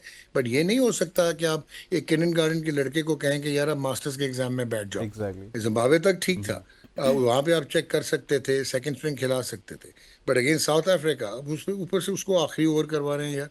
Then you should also know कि रेपुटेशन पे शहनशाह अफरीदी है। हालांकि अब अच्छा, अब ये भी बात आप करें, वो प्रॉपरली रिहेबिलिटेट नहीं हुए, वो आधे हो गए हुए। 50% ऑफ व्हाट ही इज, जो उसका पोटेंशियल है, स्टिल उसका रिकॉर्ड अगर आप देखेंगे तो इन सबसे बेहतर है इन वाइट बॉल क्रिकेट। उस बेसिस पे वो वापस आ जाता है। क्या वो इम्पैक्ट क्रिएट कर रहा है? कल वो जिस तरह आउट हुआ है वेंडरसन, वो तो एक पहले ओवर में वो बहुत ही लंबा खेल गया, और वो that was not the shot, वो ड्रैग ऑन हो गया। अदरवाइज इब्रार को आप, इब्रार हैज़ दैट एबिलिटी कि वो वाकई आप मैजिकल बॉलर आपको लगेगा, मिस्ट्री बॉलर। उसको आप नया गेंद यूज़ करवा रहे हैं और कोशिश कर रहे हैं। उसने 2 आउट करके आपको दे दिए थे, लेकिन फिर तीसरे ओवर में उसको भी 3 छक्के लग गए। So I personally feel poor captaincy, inability, lack of skill, lack of strategy, lack of execution and irrelevance. आप इररेलेवेंट हैं। आप ना सोचें कि आप बड़ी टीमों से जीत सकते हैं इस स्टॉक और इस एबिलिटी के प्लेयर्स के साथ। अच्छा डॉक्टर साहब, एक पॉइंट ऑफ व्यू ये भी है कि अगर संजू सैमसन की मिसाल ले लें तो वो जब रोहित के साथ या विराट के साथ खेलते थे उस तरह से परफॉर्म नहीं करते थे। अनफॉर्चुनेटली कल उस्मान की मिसाल ले लें, उस्मान तो अभी तक प्रोडक्ट नहीं लग रहा मुझे इंटरनेशनल क्रिकेट का, लेकिन तैयब ताहिर देख लें, साइम अयूब देख लें, मैं ये समझता हूँ मेरी क्रिकेटिंग राय के मुताबिक कि वो दूसरे एंड से जो स्टक हुए थे रिजवान, वो इसकी वजह से जल्दी खेल के अपनी विकेट देंगे। सो आपका तो एक एंड स्टक हो जाता है जब रिजवान और बाबर ओपन कर रहे होते हैं। मतलब कि अगर वो ओपन करते हैं या मिडिल ऑर्डर पे आते हैं, उनको ये तो करना चाहिए कि कम से कम स्ट्राइक रोटेट करें। एग्जैक्टली, एब्सोल्युटली, आप बिल्कुल ठीक कह रहे हैं। अच्छा, तैयब ताहिर, इनको हम कहते हैं खोचल प्लेयर्स। ये है जो डोमेस्टिक क्रिकेट में मैच्योर होके आया हुआ है। Yes, he has the ability, लेकिन यार उनको सही नंबर तो दें। अब कल मुझे नहीं समझ आई कि आप लिंडा अगर स्लो लेफ्ट आर्म ऑर्थोडॉक्स कर रहे हैं, अगर तो आपने साइंस लड़ाई और मैचअप करने की कोशिश की है और इरफान से ऊपर आपने शहनशाह अफरीदी को भेज दिया है, I am afraid he is not a batsman. वो जितना मर्जी समझता रहे कि मैं छक्के मार लेता हूँ, ये purely left arm fast bowler. आपने तबाही कर दी उसकी, इरफान की। और फिर जब इरफान आया, उसको उस सिचुएशन में आप क्या एक्सपेक्ट करेंगे जिस वक्त आपने 14 का 14.5 का जो है वो रन रेट बना दिया हुआ है। अपना आप स्ट्राइक रेट देखें तो I totally agree with you कि ये लड़के जो हैं इनको एक आपको राइट नंबर पे खिलाना पड़ेगा और उनको एक पॉजिटिव फ्रेम ऑफ माइंड के साथ उतारना पड़ेगा कि यार go play your natural game. Out होते हो कोई बात नहीं, बट एटलीस्ट इंटेंट और आपकी जो एक वो नजर आना चाहिए कि आप सिंक कर रहे हो and you belong there to international cricket. अच्छा नुमान साहब, जिस तरह से साउथ अफ्रीका की अगर हम बात करें, अफ्रीका बहुत ज़्यादा फॉर्म में नज़र आया और बहुत ज़बरदस्त भी खेला, इवन दो कि उनके मेन प्लेयर्स इस दफ़ा रेस्ट पर हैं, लेकिन अगर ओवरऑल देखा जाए तो बहुत अच्छी परफॉर्मेंस उनकी रही है। कंडीशंस को देखते हुए भी वो काफ़ी स्ट्रेंथ रही है उनकी। देखें, आप बिल्कुल सही कह रही हैं, अगेन मेरी बात को एंडोर्स कर रहे हैं। उनका जो यंगस्टर भी, हालांकि वो ऊपर के जो 2 थे, वो ब्रीजे था और उनको नहीं समझ आई इब्रार की, वो स्पिनर्स पे थोड़ा वल्नरेबल थे। वो जब डॉक्टर साहब, मैं थोड़ा सा आपको कट करने की जसारत करूंगा, सिर्फ एक ऐड करना चाहता हूं कि यही साउथ अफ्रीका है और इससे फुल स्ट्रेंथ टीम थी जिसको इंडिया की बी टीम हरा के आई है अभी हाल ही में। आप फिर मेरी बात को एंडोर्स कर रहे हैं। इंडिया बेस्ट केस स्टडी बनती है 2007 बांग्लादेश से हारने के बाद, वर्ल्ड कप के बाद, आईपीएल खड़ा करने के बाद। नॉट ओनली कि वो एक फाइनेंशियल जगरनॉट बन गया, हेगेमोनिकली प्रेजेंस है उनकी, पोलराइज कर दी उन्होंने इंटरनेशनल क्रिकेट, डोमिनेट करते हैं वो। उनके जो स्किल सेट है, उनकी सी टीम आपके लड़कों को खा जाए जो आपके सीनियर प्रोज हैं, क्योंकि उन्होंने नीचे से सिस्टम्स बनाए हैं और ये लड़के पाथवे से आए हैं। यही कल साउथ अफ्रीका का नजर आ रहा था कि उनकी इंटेंट, उनका फोकस, वो एक्चुअली मॉडर्न क्रिकेट खेलते हैं। सो उनका यंगस्टर भी जो है वो ट्रेंड है to compete at the international level. आप नहीं कम्पीट कर पा रहे, आप ऑब्सोलीट हो गए हैं, आप इररेलेवेंट हो गए हैं, ये लड़कों में कितना मैक्सिमाइज कर लेंगे? बाबर कैसे जो है रैम शॉट खेलना शुरू कर देगा या स्विच हिट मारना शुरू कर देगा? इसके लिए फिटनेस चाहिए, इसके लिए ट्रेनिंग चाहिए, मसल मेमोरी चाहिए, बिल्कुल। रेपिटेटिव परफॉर्मेंसेस चाहिए। अच्छा डॉक्टर जो साहब, आप हमारे नीचे पास से हमारे आएंगे पास कुछ वक्त की कमी है, लेकिन आपकी मौजूदगी को हम मैक्सिमाइज करना चाहते हैं। 2 मिनट हैं। चैंपियंस ट्रॉफी की आज बड़ी आम मीटिंग है, टॉप ऑफिशियल्स की मीटिंग है। चैंपियंस ट्रॉफी के हवाले से ये मामलात किस तरफ जाते हुए आपको नजर आ रहे हैं? देखें, सबसे पहले मैं डिटेल में नहीं जाऊंगा क्योंकि आपने कहा 2 मिनट हैं। एक तो Pakistan on the right side, और आईसीसी टूर्नामेंट 1996 के बाद ये पहली मरतबा हुआ है क्योंकि 2011 में it was taken away because of security concerns. तो इंडिया एक्सपेक्ट नहीं कर रहा था क्योंकि वो डिक्टेट करता है, वो कोर्जन कर रहा है। आपको जो होस्टिंग राइट्स मिले हैं वो evaluation committee, evaluation report, ICC board के अप्रूवल के बाद, और फिर उनकी डिफरेंट जो आई टीम्स आई जिन्होंने सिक्योरिटी टीम्स, और वो आपको अप्रूव किया। फिर आपका अक्टूबर में एक डॉक्यूमेंट आता है जिसमें सारे मेंबर बोर्ड जो हैं या आईसीसी बोर्ड के मेंबर कंट्रीज जो हैं वो एंडोर्स करते हैं कि 15 मैचेस पाकिस्तान में होंगे अक्रॉस 3 वेन्यूज, और सिक्योरिटी प्लान जो है वो एक्सेप्टेबल है। फिर इंडिया पॉलिटिकली, क्योंकि उनका एक पॉलिटिकल नैरेटिव है उनकी इनकम्बेंट गवर्नमेंट का, नरेंद्र मोदी का, विच इज एंटाई मुस्लिम उनका जो सेंटिमेंट है, उसको वो एक्सप्लॉइट करते हैं, चाहे महाराष्ट्र के इलेक्शंस हो, चाहे झारखंड के इलेक्शंस हो। तो ये उनका एक पॉलिटिकल नैरेटिव है। इंडिया पाकिस्तान ये नहीं है कि आपका कोई फोर्स मेजोर उस पर लगता है, क्योंकि पाकिस्तान की हर चीज़ अप्रूवल्स थे। So you stand on the right side. आपने बल्कि एक स्टेप पीछे लिया। आप ये जो फ्यूजन मॉडल या हाइब्रिड पे जा रहे हैं जो कि आईसीसी का हिस्सा नहीं होता, लेकिन आपको ये ज़हन में ये रखना चाहिए था कि आईसीसी जो मेंबर्स बोर्ड पे चलता है, जो कि फीफा की तरह की एक गवर्निंग बॉडी नहीं है, वो टूथलेस हो चुकी है। पहले नहीं थी, लेकिन जब से इंडिया का फाइनेंशियल क्लाउड बना है और इंडिया ने डोमिनेट किया है, ये बिल्कुल सबसर्विएंट हो गए। मैं तो इनको इवेंट मैनेजमेंट कंपनी कहता हूँ अब। ये तो गवर्निंग या लेजिस्लेटिव बॉडी रहे ही नहीं, अब तो इनसे इवेंट भी मैनेज नहीं हो रहे। तो आईसीसी को प्रॉब्लम आ रहा है, तभी आपकी जो राइटिंग में ना इंडिया ने दिया है ना आईसीसी ने दिया है, क्योंकि अगर ये मिनट हो गया और ये मीटिंग हो गई तो ये आपका एक लीगल डॉक्यूमेंट बन जाएगा। और लीगली पाकिस्तान का फ्रेमवर्क बहुत अच्छा तगड़ा कवर्ड है। दे वर नॉट एक्सपेक्टिंग, क्योंकि इनको आदत थी पुराने मोहसिन नकवी साहब के प्रेडिसेसर्स की, but this time we have taken a stand. एक और चीज़ जाते जाते ही आपको मैं बता दूं कि इतना आसान नहीं है। पाकिस्तान का स्किल सेट ना हो, टीम इररेलेवेंट हो, इंडिया सुपीरियर हो, ब्रॉडकास्टर इंडिया के बगैर ना चल सकता हो, आईसीसी जो है वो इंडिया के अगेंस्ट वो डिसीजन ना ले सके जो उन्होंने 1996 में ऑस्ट्रेलिया, वेस्ट इंडीज़, 2003 में इंग्लैंड, न्यूजीलैंड और 2009 में जिम्बाब्वे के अगेंस्ट लिया, वो ना भी ले सकते हों। लेकिन याद रखिएगा कि पाकिस्तान और इंडिया के मैचेस ब्रॉडकास्टर्स की पल्स है और नीड है, क्योंकि आपकी एक वाइट इकॉनमी है, ग्रे इकॉनमी है, एक ब्लैक इकॉनमी है। ब्लैक इकॉनमी के जो स्टेक होल्डर्स हैं वो आपकी सारी प्राइवेट लीग्स को और फ्रेंचाइजेस के ओनर्स हैं और कवर करते हैं। आपकी सरोगेट मार्केट है जहां पे 40% off the total cricket population जो है वो इंडिया पाकिस्तान से आती है। So at the end of the day ये मानना पड़ेगा इंडिया को, जो भी डेडलॉक है वो फाइनल पे है कि 2026 का जो आईसीसी T20 वर्ल्ड कप है वो न्यूट्रल वेन्यू पे जो पाकिस्तान ने कहा है कि हम खेलेंगे, हम इंडिया नहीं जाएंगे अगर इंडिया पाकिस्तान नहीं आएगा। उनको प्रॉब्लम आ रहा है अगर पाकिस्तान खुदा ना खास्ता फाइनल में पहुंच जाए तो इंडिया को आउटसाइड इंडिया होस्ट करना पड़ेगा फाइनल, जिस पे वो मुतमईन नज़र नहीं आते और ब्रॉडकास्टर्स नज़र नहीं आते। लेकिन rest assured Pakistan stronger wicket पे है, ये फ्यूजन मॉडल एक्सेप्ट होगा और आप थर्ड न्यूट्रल वेन्यू पे जाके इंडिया पाकिस्तान के मैचेस देखेंगे। Thank you so much for joining us. इंशाल्लाह नेक्स्ट टाइम जब भी हम आपको लेंगे तो हम पूरे आधे घंटे के लिए लेंगे तो सेगमेंट हूँ और आपसे इन डिटेल बात करें। It's pleasure talking with you doctor Numan Niaz हमारे साथ। एग्जैक्टली और बहुत कुछ सीखने को भी मिला है। अब ब्रेक का वक्त आ गया है, ब्रेक के बाद बहुत मज़ेदार सेगमेंट्स होंगे और आपको मिलवाएंगे बहुत ही एक मल्टी अवार्ड याफ्ता लोगों से।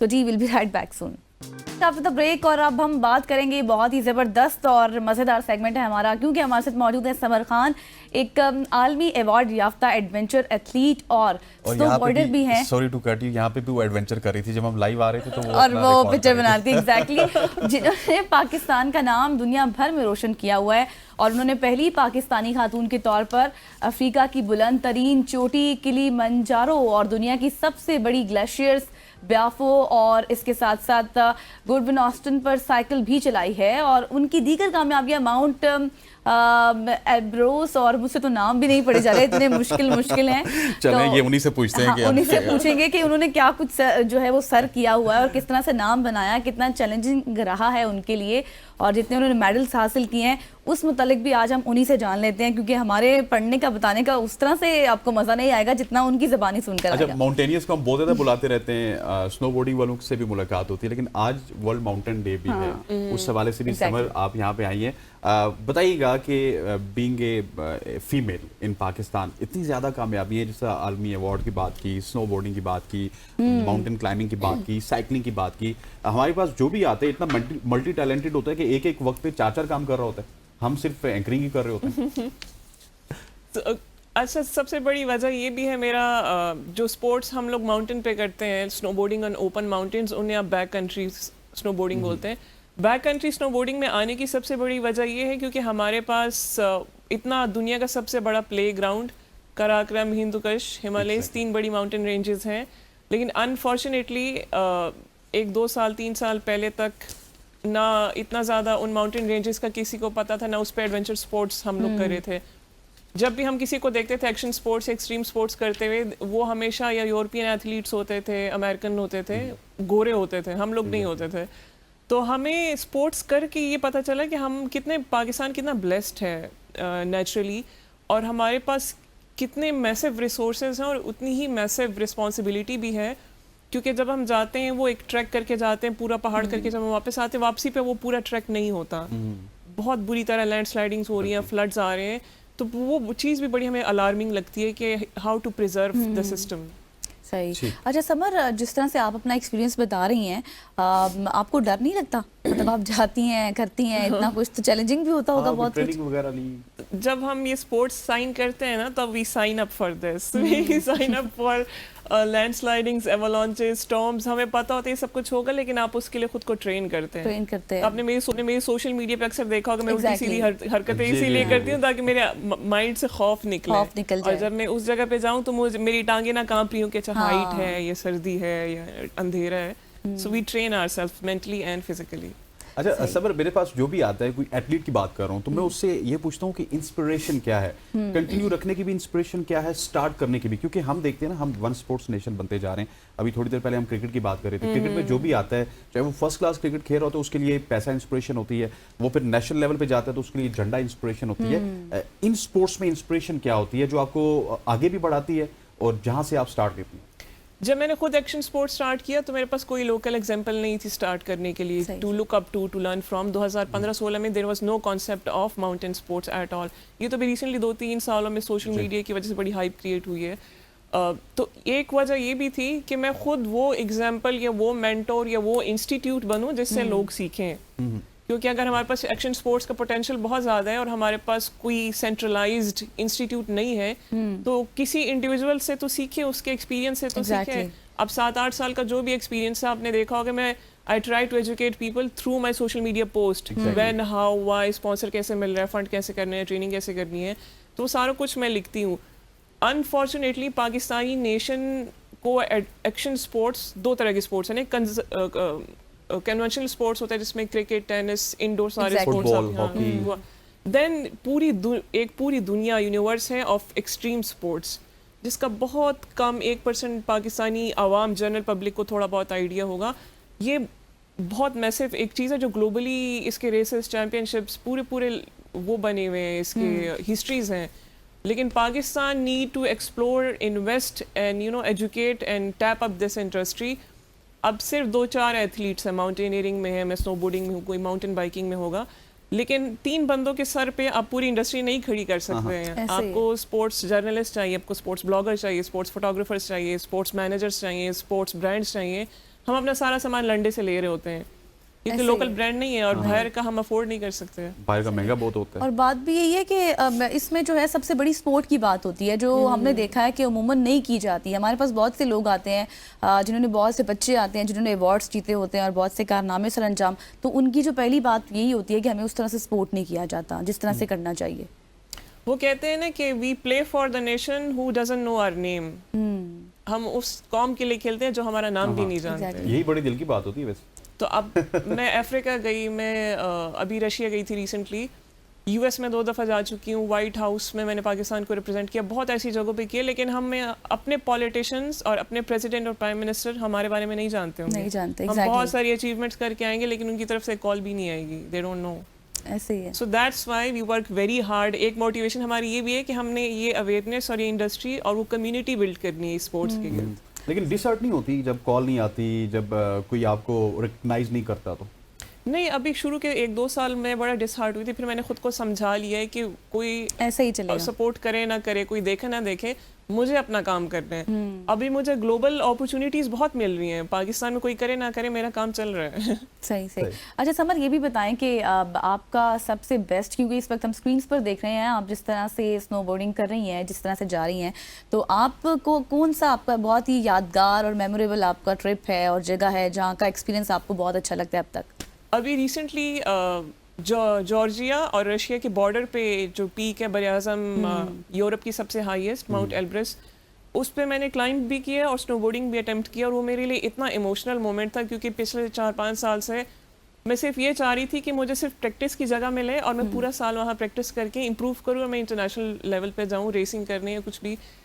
और ज़िंदगी की सबसे बड़ी स्लोप जिस पर मैंने स्नोबोर्डिंग की है 4 से 5 किलोमीटर, वो मुझे माउंट एल्ब्रस में मिली। जब मैंने उस पहाड़ को समिट करके जब मैंने स्नोबोर्ड लगाया, हालांकि स्नो स्टॉर्म आ गए थे, काले बादल और बड़ा खतरनाक इन्वायरमेंट बन गया था, लेकिन मैंने अपनी उससे कहा, गाइड्स मैंने कहा आप फॉलो करें, आपकी नियॉन जैकेट है, मैं आपको फॉलो करती हूँ, जब आप टकराई मैं भी वही टकराऊंगी। खैर तो जब मैं स्टार्ट किया तो 1 किलोमीटर 2, 3, 4, मैंने कहा ये क्या है, स्लोप खत्म ही नहीं हो रही, और बिल्कुल रोड तक हम आए स्नोबोर्ड करते हुए। और जब मैं नीचे आई तो मैं आई वाज क्राइंग, तो गाइड मुझे कहती तुम रो क्यों रही, तुम खुश नहीं हो, तुमने टारगेट अचीव कर लिया।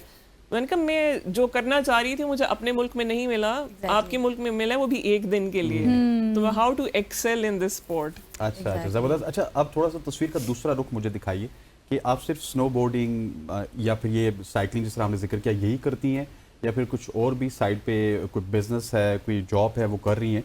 क्योंकि इन तमाम तर चीज़ों के लिए बहुत ज़्यादा फाइनेंसिस की ज़रूरत होती है, और अनफॉर्चुनेटली मुझे जितना मेरा नॉलेज है इन चीज़ों पे अभी तक स्पॉन्सर्स इतना ज़्यादा अट्रैक्ट नहीं होते। माउंटेन स्पोर्ट्स के एथलीट्स को सैलरी नहीं मिलती मंथली, और हम इंटायरली स्पॉन्सर्स पे सर्वाइव करते हैं। अभी I am working professionally as an active athlete, लेकिन मुझे स्पॉन्सर्स बहुत कम फ्रीक्वेंसी, साल में कोई 1 या 2, और ज़्यादातर वो भी फौजी डिपार्टमेंट से मुझे मिलते हैं, प्राइवेट बहुत कम। और दूसरी चीज़ जो मैं साथ साथ करती हूँ, क्योंकि I always wanted to transform my passion into a career, तो मैं अपने एक स्पोर्ट्स ऑर्गेनाइजेशन चलाती हूँ by the name of summer camp. उसमें मैं वही स्पोर्ट्स सिखाती हूँ जो मुझे खुद आते हैं। So I train a lot of girls in snowboarding, mountain biking and backpacking. सही सही, मतलब आप ये कह रही हैं कि आप इस चीज़ को मज़ीद आगे एक्सप्लोर करना भी चाहती हैं और मज़ीद आप बच्चों को भी सिखाती हैं, गर्ल्स को भी, ताकि वो इस तरफ ज़्यादा माइल हों, क्योंकि बहुत सी फैमिलीज़ भी उस तरह से सपोर्ट नहीं करती।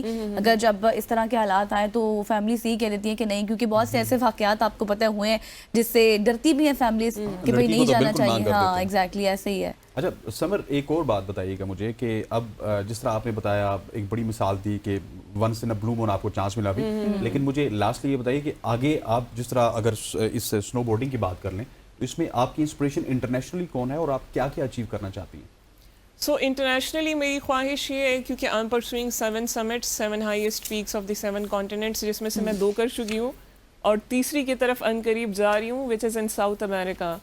तो मेरी एज एन एथलीट ख्वाहिश है कि मैं इन सारे 7 समिट्स को खाली क्लाइंब ना करूँ, इनका स्नोबोर्डिंग डिसेंट भी करूँ, इंक्लूडिंग एवरेस्ट जो एंड में है।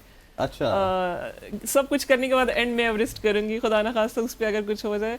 लेकिन और दूसरा बड़ा गोल मेरा ये है कि मैं पाकिस्तान में एक कम्युनिटी डेवलप करूँ एडवेंचर स्पोर्ट्स की, कि हमारी लड़कियाँ snowboarding races, skiing races, mountaineering में ग्लोबल इवेंट्स पे जाएं।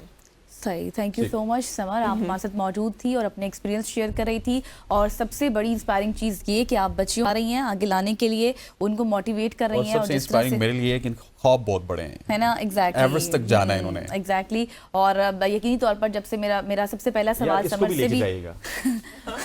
मैं तो वैसे ही बहुत हाइट फोबिया है मुझे, तो मेरा पहला सवाल भी समर से इसलिए ये था कि आपको डर नहीं लगता, क्योंकि मैं उसको अपने तरफ से सोच कर कह रही थी। खैर आओ, thank you so much Samar, आप हमारे साथ मौजूद थी, अपना एक्सपीरियंस शेयर कर रही थी, बहुत अच्छा लगा आपसे मिलकर। यहाँ पर वक्त हुआ एक ब्रेक का, इसके बाद बहुत ज़बरदस्त सेगमेंट हमारा शुरू होगा। Will be right back soon. Welcome back to show. अब हम बात करेंगे नींद की, खराटों की। और खराटे बहुत सारे लोग लेते हैं लेकिन उनको पता नहीं चलता। मुझे क्या पता, नहीं पता, हम आज यही जान लेते हैं, फिर पता कैसे चलता है। आप लेती है वैसे? मुझे भी नहीं पता। आपके घर वालों को फोन करके पूछेंगे कि खराटे लेती है नहीं लेती, लेकिन खराटे और इंसान अपनी जो शक्ल है ना, दूसरों से जब मैं आपसे महवे गुफ्तगू हूँ तो पीजीएम के अलावा या शीशे के अलावा मैं देख नहीं सकता मैं कैसा लग रहा हूँ, लेकिन मुझे पता होता है आप कैसे लग रहे हैं। खराटों का भी वही हिसाब है। नींद के दौरान खराटे लेना एक आम लेकिन संगीन मसला बनता जा रहा है। ये बात मुकम्मल तौर पर नहीं कही जा सकती कि हम में से कितने लोग ऐसे हैं जो खराटे लेते हैं, लेकिन ये मसला बड़ा है। इससे ना सिर्फ खराटे लेने वालों की अपनी नींद में खलल पड़ता है, बल्कि आसपास के लोगों को भी काफ़ी परेशानी होती है।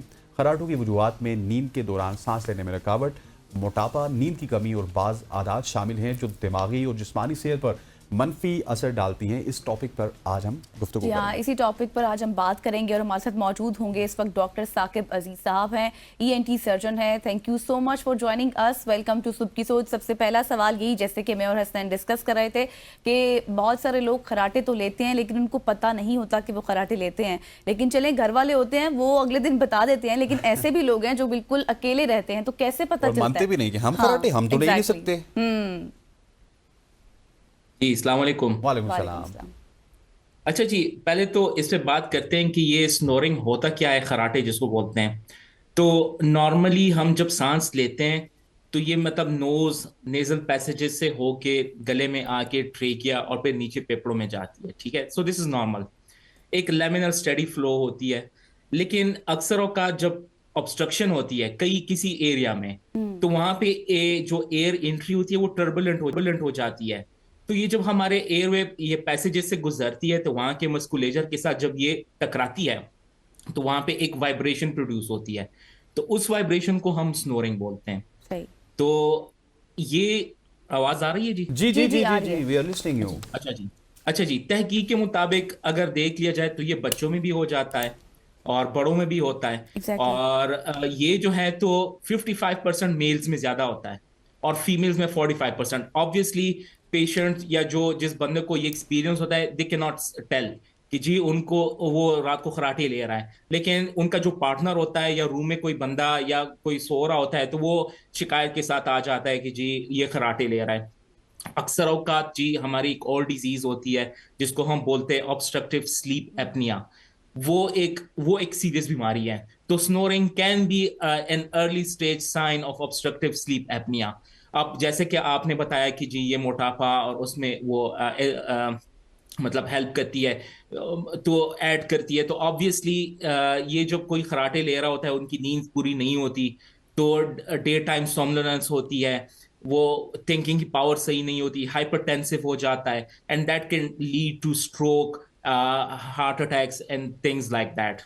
एग्जैक्टली। अच्छा, तो ये होता कैसे है वो तो मैंने आपको बता दिया है। अब ये नॉर्मल एयरवे पैसेजेस वो तो मैंने आपको बोल दिया है, लेकिन अगर किसी भी लेवल पे ऑब्स्ट्रक्शन हो, ऑब्स्ट्रक्शन मींस देखें अगर हमको फ्लू, नज़ला, जुकाम हो, किसी की नाक में पॉलिप्स हो, गोश्त हो, या फिर उनकी नाक की हड्डी टेढ़ी हो, तो this can add to it. या कई अगर और एनाटॉमिकल प्रॉब्लम्स हो, मालफॉर्मेशंस हो, तो वो हो सकता है। बच्चों में खास तौर पे एडिनॉइड्स जिसको हम बोलते हैं, नाक के पीछे जो है तो गोश्त बन जाता है बिकॉज ऑफ इन्फेक्शंस, तो उसकी वजह से भी हो सकता है। आजकल विंटर्स में मतलब देयर इज नो डिजीज कोई नहीं होती, लेकिन फिर भी बच्चे और कुछ जवान जो है तो वो खराटे ले रहे हैं। लेकिन डॉक्टर साहब सवाल ये पैदा होता है, आपने तमाम तरह इसके एस्पेक्ट्स को क्लियर किया है, लेकिन क्या ये खतरनाक भी हैं? और ये अगर कोई शख्स खराटे लेता है और शदीद अंदाज में वो खराटे लेता है तो उसका चेकअप करवाना चाहिए? जी, अच्छा, अगर एक या दो दफा हो जाए तो मतलब कोई मसला नहीं है, नॉर्मल।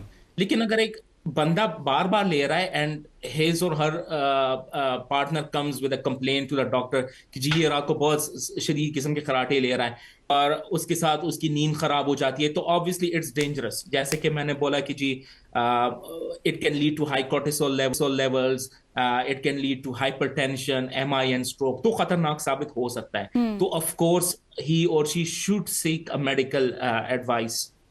सही। अच्छा डॉक्टर साहब ये भी बताएं कि इसकी अलामात क्या है, मतलब कब एक इंसान को पता चलेगा कि वो उसको डॉक्टर के पास जाना चाहिए? खतरनाक हद तक बढ़ चुका है। एग्जैक्टली। हाँ देखिए, स्ट्रेस होता है पेशेंट पे, ठीक है जी, कंप्लेन कर रहा होता है कि जी सर में शदीद दर्द है और नींद पूरी नहीं होती, सुबह को उठता हूँ तो फिर मैं काम पे कंसंट्रेट नहीं कर पा रहा। तो these are some of the early symptoms जो कि एक डॉक्टर समझ सकता है कि जी वाकई इसमें मतलब there is something going on.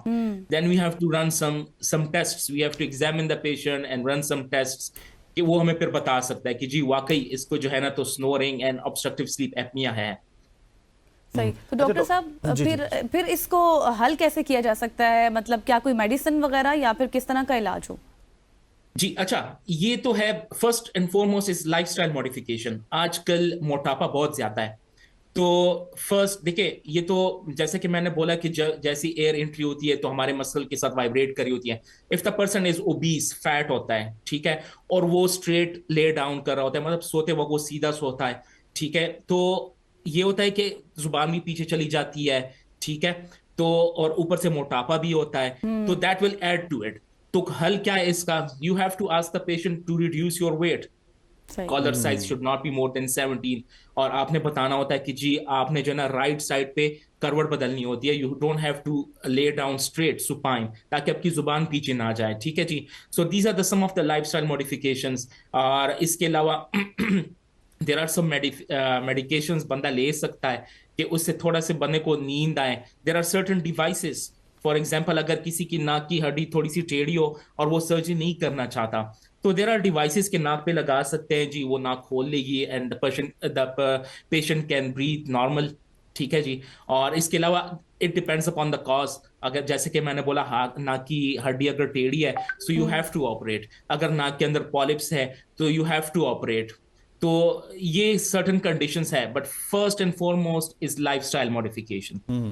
ठीक। अच्छा डॉक्टर साहब, now moves on to karate, क्योंकि आखिरी कुछ वक्त भी चल रहा है। हम सांस की भी बहुत सारे लोगों की बीमारी, तो जब भी रात को सोते हैं उनका सांस रुकना स्टार्ट हो जाता है, और बहुत दफ़ा इस तरह की शिकायत भी मुझे मिली है कि बहुत सारे लोग कहते हैं कि एक सर्टेन टाइम के लिए 5-10 सेकंड के लिए हमारी सांस रुकती है और इस तरह लगता है कि पूरी बॉडी से जान निकल रही है, लेकिन उसके बाद वो ठीक हो जाते हैं। ये भी कोई किसी स्ट्रेस की वजह से होता है? इसका भी कोई खराटों के साथ इंटरलिंक है?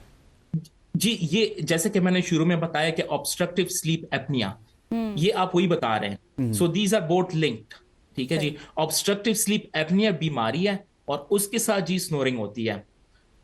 अच्छा डॉक्टर साहब, you have to treat the cause. सही।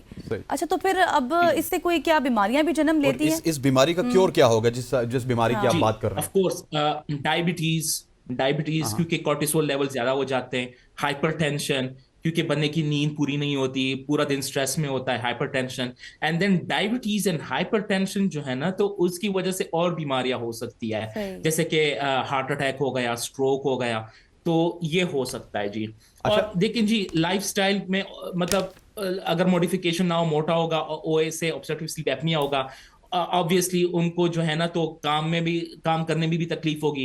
इवन इन ड्राइविंग, अगर वो लॉन्ग रूट पे जा रहा है तो वो कंसंट्रेट नहीं कर पाएगा एंड एक्सीडेंट्स कैन हैपन। तो ये सब कुछ लिंक्ड है। अच्छा डॉक्टर साहब, वो जो बीमारी आपने बताई सांस रुकने वाली, तो उसका क्योर क्या है? उसमें भी आपको लाइफस्टाइल चेंज करना होगा, you have to consult with the doctor, और उसकी कोई मेडिसिन हैं? ऑफ कोर्स जी, सबसे पहले तो डॉक्टर के साथ कंसल्ट करना होगा, फिर they run a test called polysomnography, ठीक है जी। तो वो होती है these are basically sleep studies जो कि मॉनिटर कर रही होती है कि जी इनकी सांस कितने देर तक रुकती है, कब रुकती है, ठीक है जी। तो उसके बिना पर वही चीज है, first is foremost is lifestyle modification and then you have to treat the cause. अगर मतलब मोटापा है वो कम करो, किसी का जो है तो अगर ये लोअर जॉ पीछे की तरफ हो, we obviously refer them to a maxillofacial surgeon, they will operate and bring it further. Then we have certain other devices जैसे कि CPAP जिसको हम बोलते हैं। So this is basically a device which we may insert into the nose and this will give beneficial treatment to the patient. सही। अच्छा doctor साहब, आखिरी सवाल आपसे करूंगी, शॉर्टली आंसर दीजिएगा। मैं एक जगह स्टडी कर रही थी, उसमें ये भी बताया जा रहा था कि ज्यादा वक्त टीवी के सामने गुजारने से भी लोग जो है अपनिया का शिकार हो जाते हैं। अच्छा एक्सपीरियंस में तो ऐसा नहीं है कुछ, आई डोंट थिंक सो। सही ठीक हो गया आपकी आई एक्सपीरियंस डोंट नो, में। Can you quote the study?